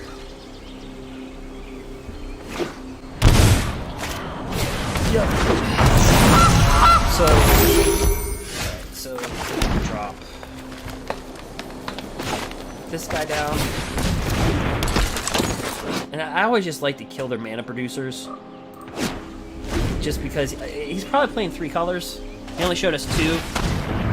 That's good. We kept one of them in our hand because we would have took it. So we'll just kill that next turn. Attack for 2. He'll be down to 16 life. Yeah, he's playing Junk Sacrifice. Alrighty then. Yeah. Well. Yeah, I'm just gonna kill it.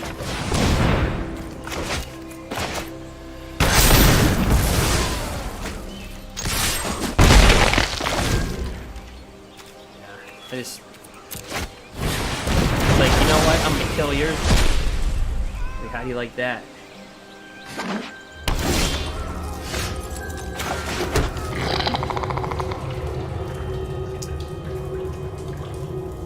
Well...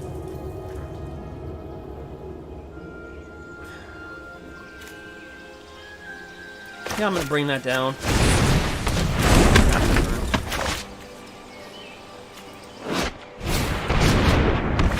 Crop. So, when it enters battlefield, you create a food token.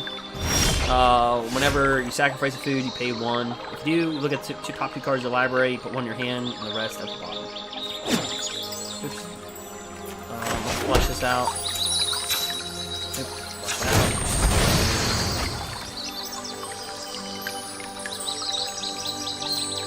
Red or green, we'll take it. Drop this first because when it comes into play, you bring in a bigger creature, it's +1. That's what we're going to do.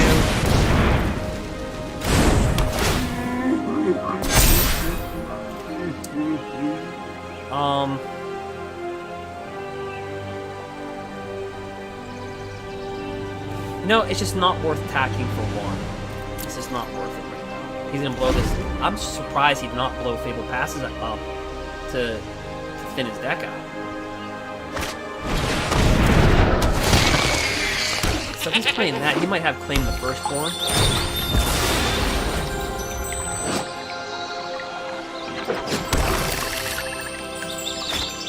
No, rest.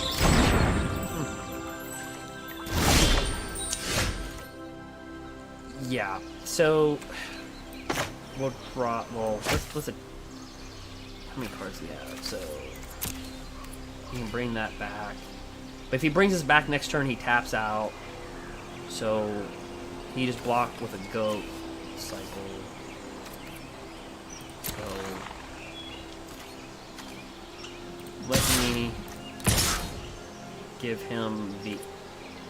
Let's do this. What do you want to do? Block with a goat, sacrifice it, or just take a head off? Yeah, we can't cast this obviously because we don't have a mana base. So he'll sacrifice the goat, try one, declare the blocker. This will die. Then he'll probably bring this in for its escape cost next turn. But that's fine. We're setting him up to do that because he'll have to tap out to do that. We're sitting on Ember, right? So we don't care. So he'll draw. I'm surprised he's not thinning out his deck with Fable Passage.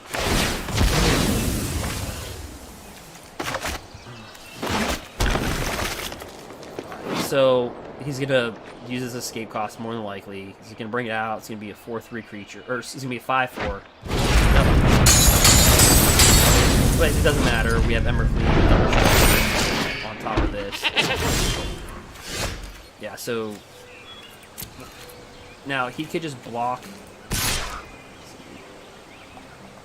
Yep. Block with a Billy Goat.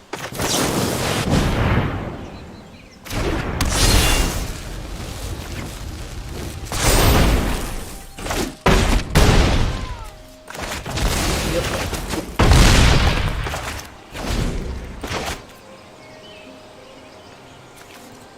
All right. There you are. Little call accumulator. You can never really sleep on these decks either, because they can come back into games really quick.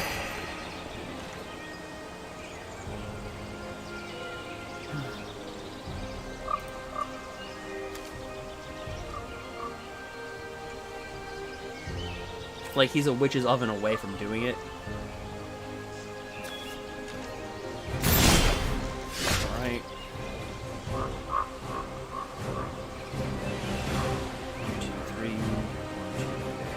So, block that.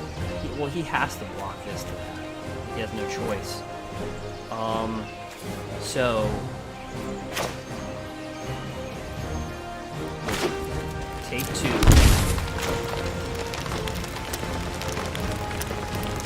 I don't want to be able to draw it's 4. Actually, I took an uneven. I shouldn't take it, am I? Oh, let's just declare it.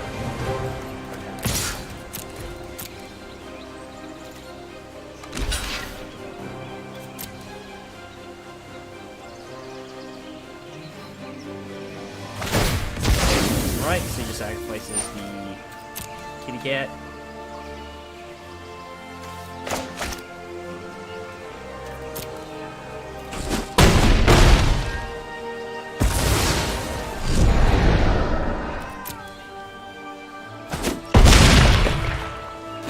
He's at 1 life, so we're gonna break this down, make him a haster, or so make him +1.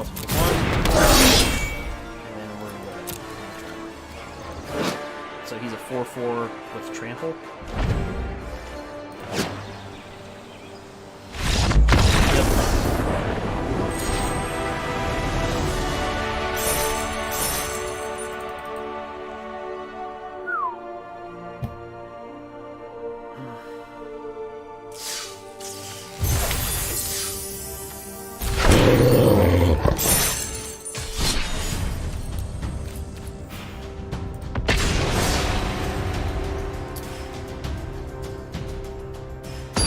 So yeah, I mean, I don't know what our record is. I think we're like maybe 6-2 or 7-2.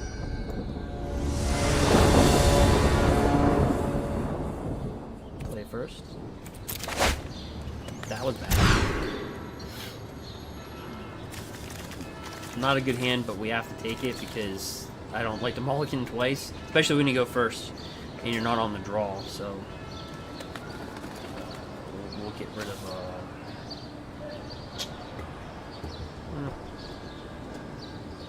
Probably a mountain.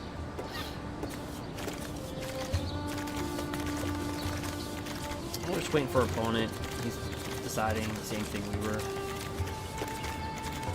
So, Bone Crusher Giant, Pellet Collector. Nothing really amazing here.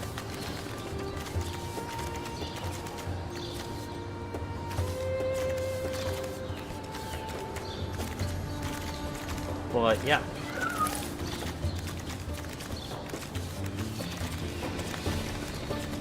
So M21's looking pretty good.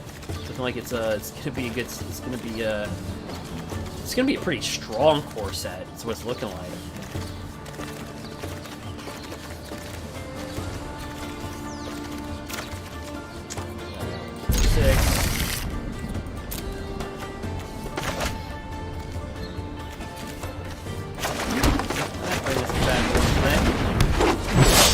Right, meow. Help my collector and gild my goose.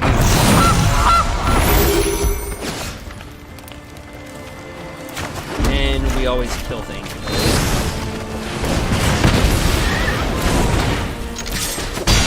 One of the better 2-for-1 cards, right? Deal 2 damage and bring down a 4/3 creature. Another Jump Sacrifice. Another Witch's Oven.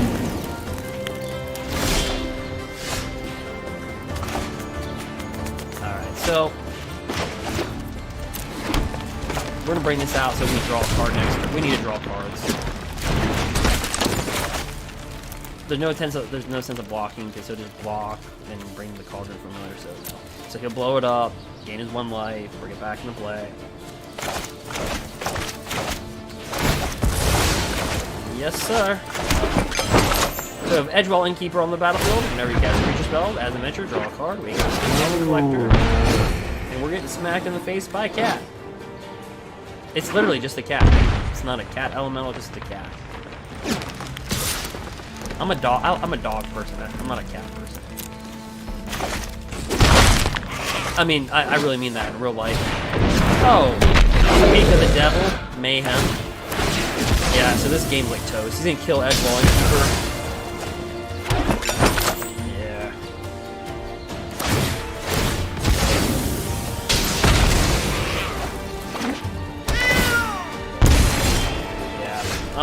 Yeah, we're top deck. It's not gonna be a good one.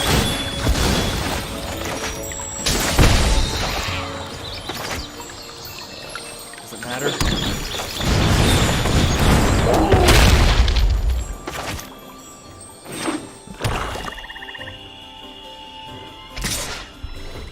Nope, we're not blocking it. Because he just sacrificed the Witch's Oven to this. So he can kill this guy right here, but I don't think he's going to target it too much. He'll take 2 damage for that. But he should. Never Bone Crusher can target this spell. Alright. Deals 2 damage to that player's controller. Ooh. Yep. And we're top decking Paradise Druid.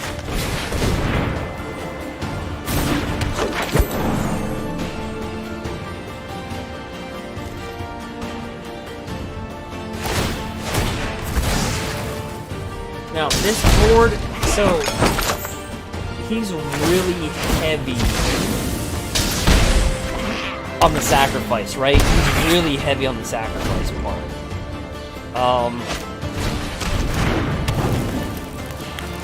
So I think it's a mistake to board in artifact removal for disenchant, or for return to nature, because, let's face it, we're just probably gonna die here.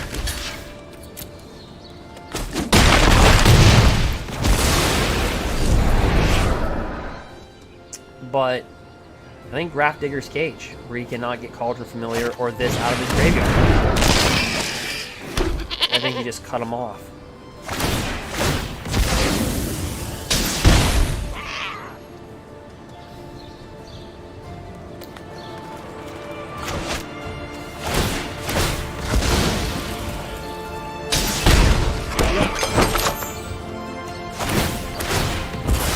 And this is where it just goes ballistic. I'm not gonna quit. He's gonna have to keep on tapping. Tap, tap, tap, tap, tap, tap, tap. Keep on tapping. Alrighty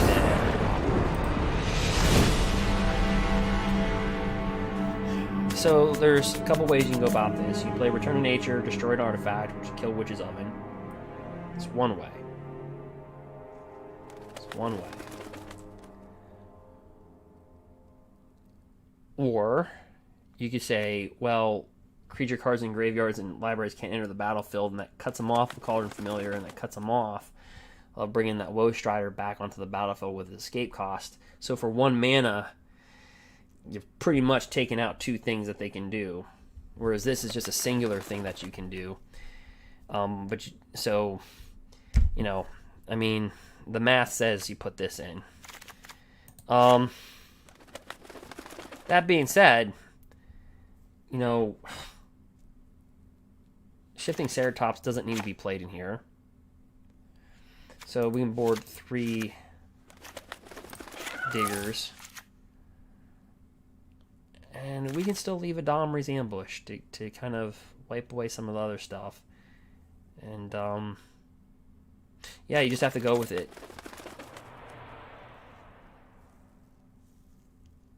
Because the problem is, if you find yourself boarding, say, Return to Natures into your deck, then really you're going to make your own deck. You're taking away from your deck. So this kind of is like a balance that you have to do sometimes. And yeah, so.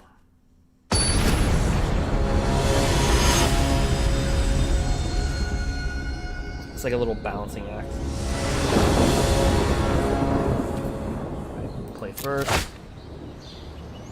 Alright.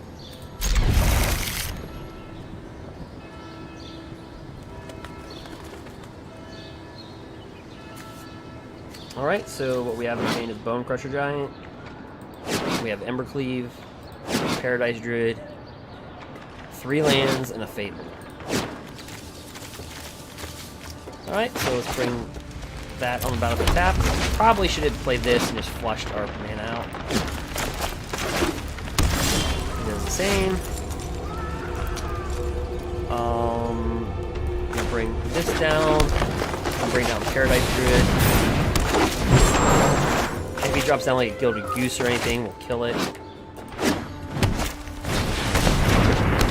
Charlotte Chromes. More mana for us. Yeah, we gotta get rid of this. Oops. I thought we had 4 mana. Alright, we'll grab that.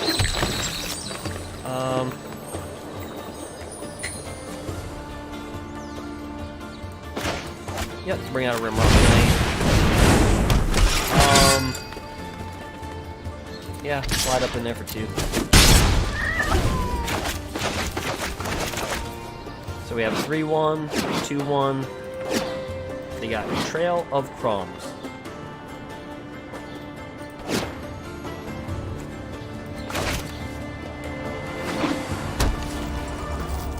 We got this next turn.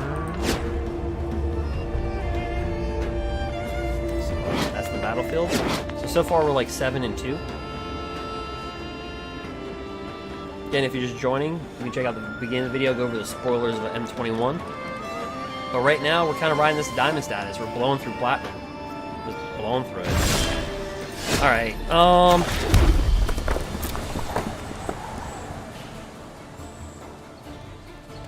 little hesitation there. So again, we've seen that. We're just going back. Got some cleavage.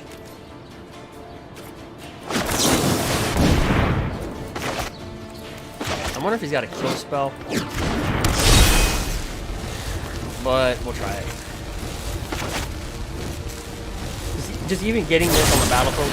Yeah.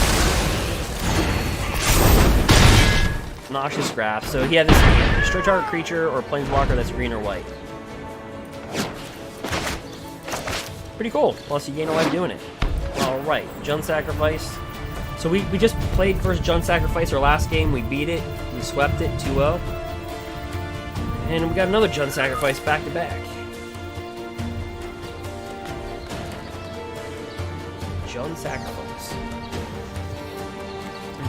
Some red deck wins. We beat that. What else did we play? Rakdos, we beat that. Temur, Reclamation, we beat that.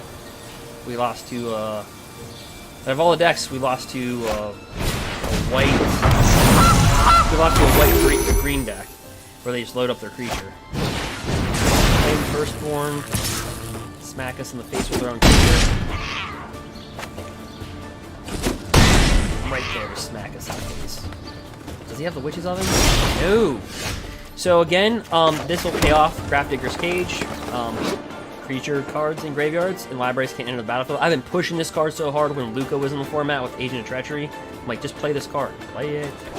Alright, so... don't think we have to, but we'll do that anyway.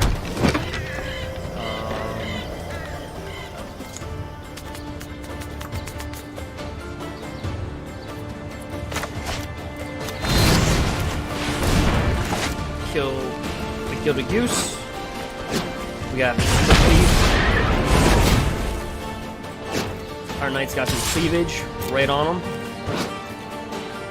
He looks like me. Looks like after like, you know,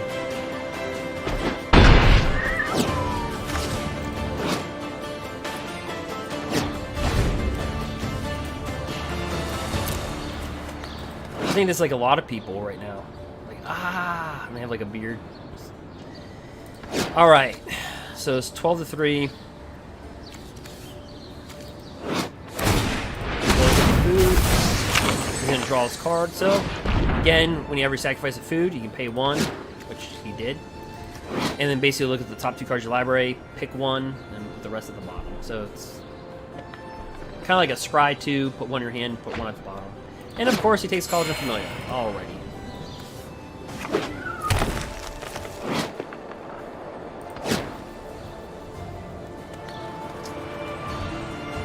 We push it to a game 3, back-to-back Jund Sacrifice. This little dwarf knight with some cleavage, and yeah, I don't know. All right, nice little. And look, he can't bring back Cauldron Familiar, right? So kind of shut that out if he's gonna cast it, and we'll see. Might go be out 1 life.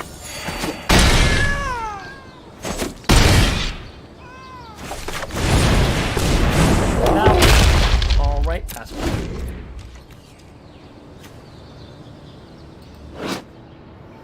Shuts down Escape, cost as well, shuts down Lukka, you know, obviously Winota.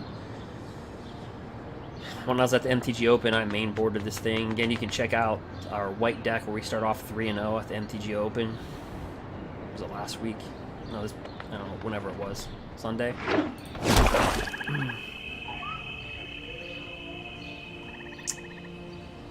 Alright. I didn't do a lot of talking in that. Well, I did some talking, but when you live stream and open, you're really nervous about playing Firstborn.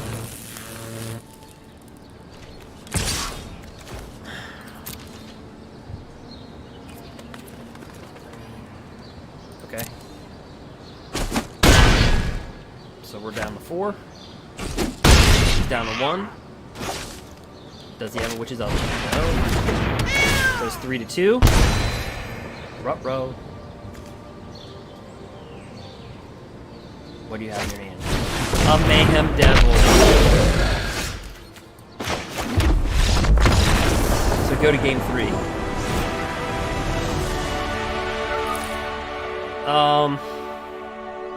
Yeah, I mean, again, this is good for blue-white creatures, blue-white control decks. Creatures, enchantments you control can't be countered. Again, we're kind of like a Joker sideboard, Slayfire. so you can turn into a burn deck. Yeah, you know, I just say let's just go for it.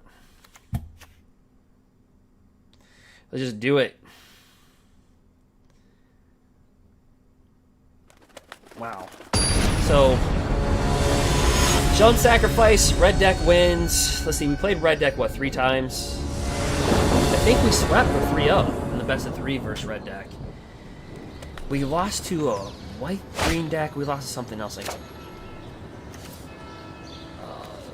Yeah, we'll just take it. Not the best hand, but Edgewell, Grafdigger. Oh, perfect. Cauldron Familiar. Cauldron Familiar, meet Grafdigger's Cage.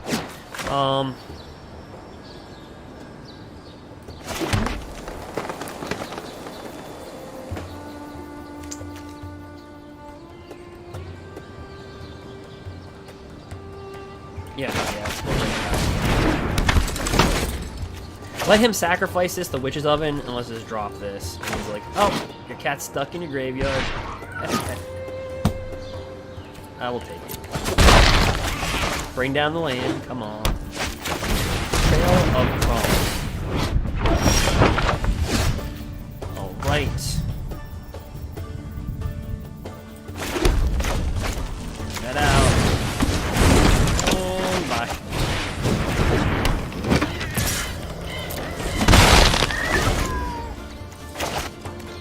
Right.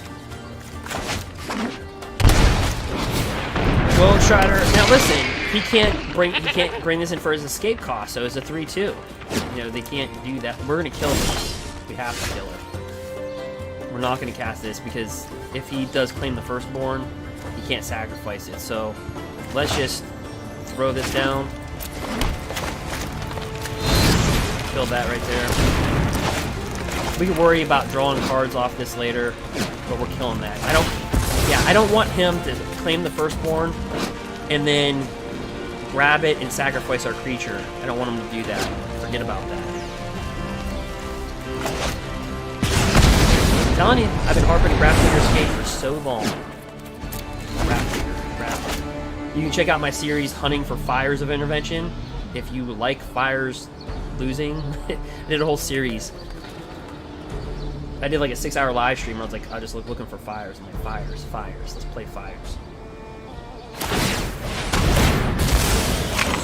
Yeah, so I like playing the top 8. I like playing versus the top 10 decks because you learn a lot. You're not gonna learn a lot. And at the beginning of this video, I showed you some combos that were from 1990s Magic.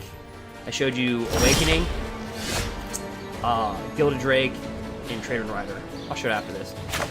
So, we're going to draw this out. Although I kind of want to kill the Gilded Goose here.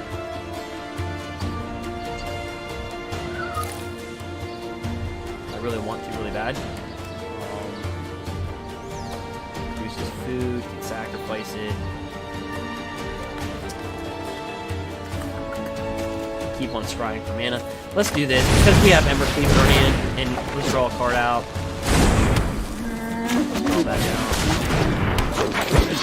We're not going to attack. So Pelt Collector, you can read all that, but basically what that fancy text says is just whenever a creature that's bigger than this comes into play, get a +1/+1. When something dies that's bigger than this, put a +1/+1 on it. So we got Lovestruck Beast. We got this. We got Edgewell and Keep.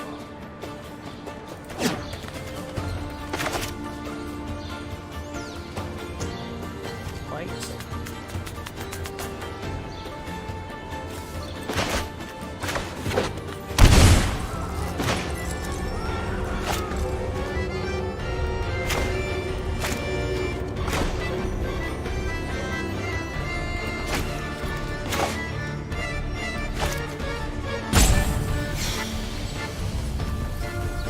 He's got 3 cards in his hand. Played the firstborn. Yep, so I'm glad that we did what we did. Oh, just look at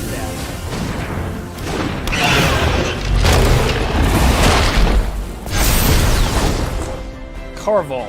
So this little sucker, he's not little. Whenever it enters the battlefield or attacks, sacrifice another permanent. Whenever you sacrifice a permanent, you Put +1/+1 counter on it, draw a card. I don't like that card, so we're gonna...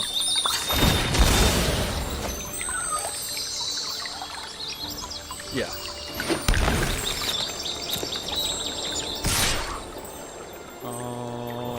We're gonna act like we're...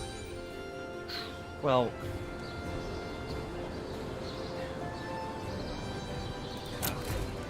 Let's just try to bait him the block.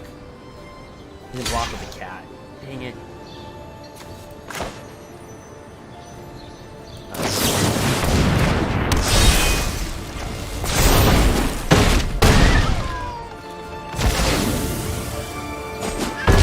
So, here's the interesting thing. Does he have another Claim the Firstborn, right? He had 2 early in one game.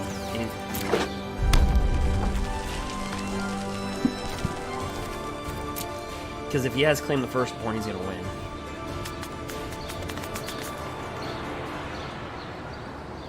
If he doesn't, if I'm him, I create a food off Gilded Goose, I sacrifice the food, I draw a card off this, then hopefully you top deck into 2-1.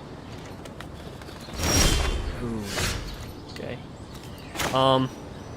So what we're going to do is we're going to bring this down, because it'll make this bigger. We're just...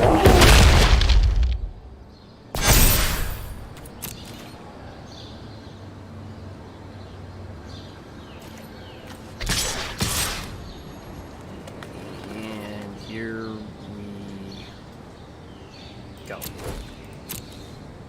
Does he have Noxious Grasp?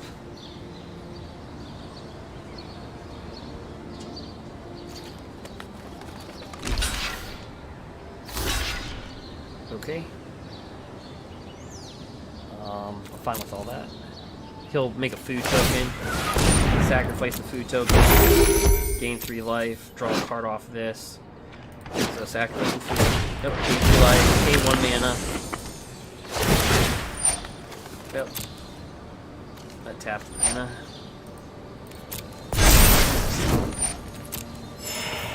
He didn't.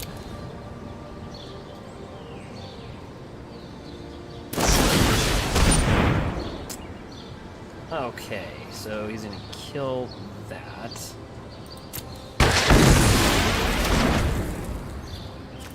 Oh, we're just gonna trade.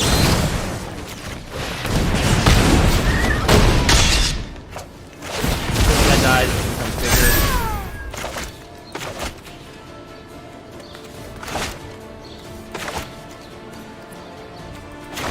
Remember, he can't bring these back in. He can't bring back Cauldron Familiar in. He can't bring this in because of this. So he boarded in Return to Nature. So he chose. He had to kill that. So Grafdigger really just a 1 mana just get it done. Get her done.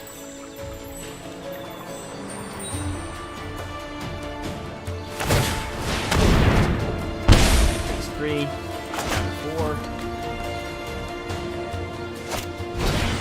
Now, before he drew that card, he should have popped this first, the Fabled Passage, and thin out his deck.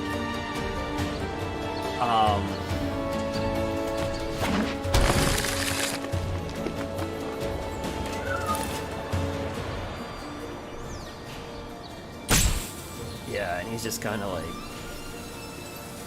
So this is like, I'm looking for outs. Yeah, you can't bring it back in.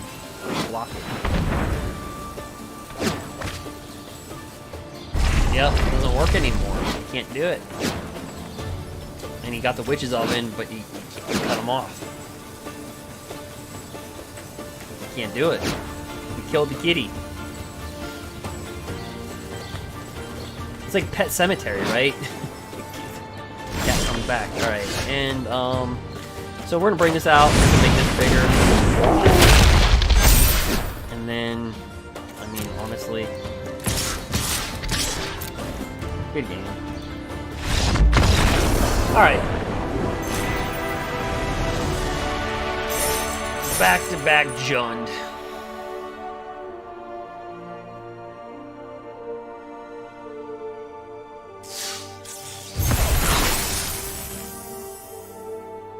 All right, I was gonna get an M20 rare, but the rare card exceeds your collection limit, so I don't know. Right. So yeah. So for those that didn't catch it really quick, I'm gonna play a match. We're trying to go diamond status, but the spoilers for M21 are right there. Double vision. I think that card's gonna get a lot of play. Yeah, copy an instant or sorcery spell and choose new targets. That's pretty good. I go over that kind of extensively. This is the new card. It kind of got cut off, but whenever you gain life, target opponent loses 1 life, and then creatures you control gain lifelink until end of turn. It's a 3-dropper, so I mean, it works with Haloid Sun Crown. It fits right in there. And then, what's the other one? Okay, that one. So this guy right meow. Yeah, this guy right meow. So basically, whenever an opponent attacks with creatures, you're just gonna have to like look at that comma and just pause for that. So whenever an opponent attacks with creatures, if 2 or more of those creatures are attacking you or planeswalker you can control, draw a card. So really, what that says is, if somebody's attacking you with 2 or more creatures, you are a planeswalker, they draw a card, or you draw a card. Then whenever an opponent casts their second spell, you draw a card. Right? So, and it's a 2/4 lifelinker for 3 colorless and 1 white. Notice that again, we see a lot of 3 colorless and 1s, like Fires was 3 colorless, 1 red. Wilderness Reclamation Ratmeal is 3 colorless and 1 forest. So you're kind of noticing a theme, what they're doing. There's a lot of like, you're gonna play like a lot of multicolor. I don't want to say push, but multicolor creatures, because typically, if you think about creatures that had big mechanics, like going back to Jizam Djinn, which was a you guys probably don't even know what I'm talking about. So let's try to find them really quick. I'll put them on the screen. You're gonna be like, what? And guys, feel free in the comment section to let me know, or the chat section. Let me find this guy. Yeah. So let's see here. All right. So I'm gonna put an image right in about a couple seconds. He's gonna be right over this guy. I'm doing this live, guys, and I'm doing it kind of incredibly fast. All right. Alrighty. There we go. All right, you should see that creature. All right, my computer's like, I don't like you. You're doing this live. You're doing too much. Oh, okay. So, Jizam Djinn. You're like, what? So if you cannot see the mana symbol, he's 2 colorless and 2 black. He's just, the color is very dark on Jizam. So it basically is a 5/5 for a 4-dropper, and it deals 1 damage during your upkeep. And you say, well, that card sucks. I think a lot of people probably think this card sucks. But back in the day, to get a 5/5 for a 4-drop for 2 colorless in its mana base was absolutely just insane, right? So what Wizards did was they penalized you. So it's like you're going to bring a creature with a better power and toughness, bigger than its casting cost, because its casting cost is 4, its power and toughness is a 5/5. And so what they did was like, you're going to take a damage. You're going to pay for that.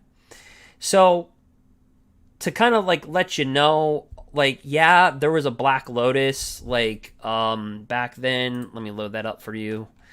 Black Lotus. Alright, we'll just... Alright, so let me get this down. Alright. It'll be here in a second. Alright. Again, I'm doing this live, so... Alright. Boom. Boom. Boom. Let's see here. Okay. So, you see a Black Lotus, right? Alright, so Black Lotus... so basically, when you add 3 mana of any color to your mana pool of your choice, the cards were very simple back then. Then they actually tell you, like, then it's discarded. Tapping this artifact can be played as an interrupt. So, okay, so some people aren't familiar with interrupts. So interrupts were, you could play them, the rule always, what we would say is instants are always over interrupts. Like a little kind of stupid algebra equation, right? So it's just like instants are always faster than interrupts, right? So you have to think about that for a second. So anyway, so you see a lot of these powerful cards like Black Lotus and a Mox, and everybody's like, well, Vintage is so horrible because they have so much powerful cards. But you have to understand something for a second. If you were going to drop a Swamp and then drop a Black Lotus down, you're down to 5 cards. Then you drop a Jazam the Djinn. Okay, now you're down to 4 cards, right? So yeah, you can have a turn 1 5/5 creature that deals 1 damage to you, but there was tons of removal. Like, people don't understand this part. The game was so littered with strategy. It was so strategic that it made you really, really think. And if you watch this gameplay right now live, and you said, well, how do you call out opponents? How do you know what they have? Because you pay attention to tendencies. You look for strategy. It's not like you just bring down Fires of Intervention and everything's free casting and you don't really think. You had to think. And so, I'm not saying, you don't have to think with Fires, but it's not really too much of a thinker. All right, so this one right here, and if you guys like this stuff, let me know. All right, so, let me see right now. Let me add this right now. Hey, Raphael, what's up? All right. So let me add something right here and show you guys. All right. Okay, we're running strong again. Okay, so here's an image. Let me see. Let me bring it up. We'll just do that sword. Sorry, guys, I'm doing this live stream, so it's kind of, my computer's not loving me for doing all this. All right.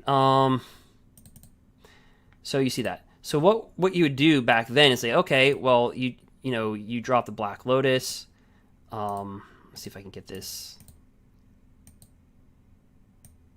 Right, so let's do that. So they did all that, right? So they would do all that. And so, Raphael, if you're just joining, I go over to M21 spoilers, and then we went through a lot of gameplay.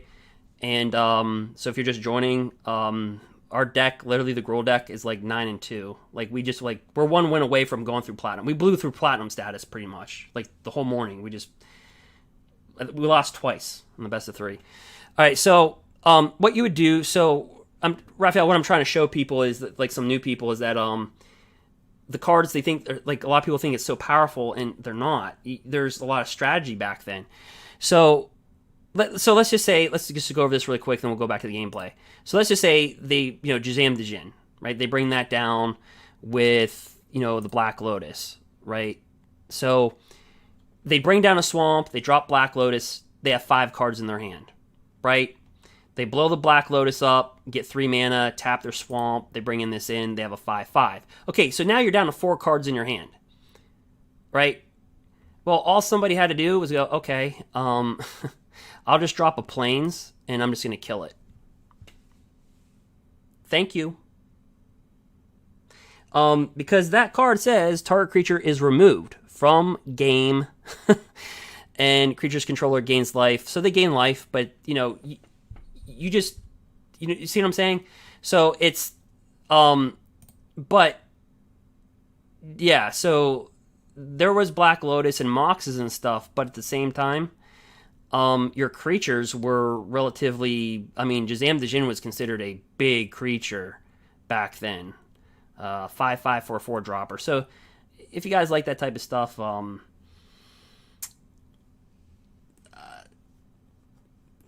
yeah. So yeah, Raphael asked me back. Okay. Yeah, yeah. Yeah, I think they did the update. You know, I was playing last night, and people were still playing with their Fires decks. I was like, you know, everybody's trying to rank up pretty quick. I'm like, they're all trying to rank up before before it's over, and I think it's over.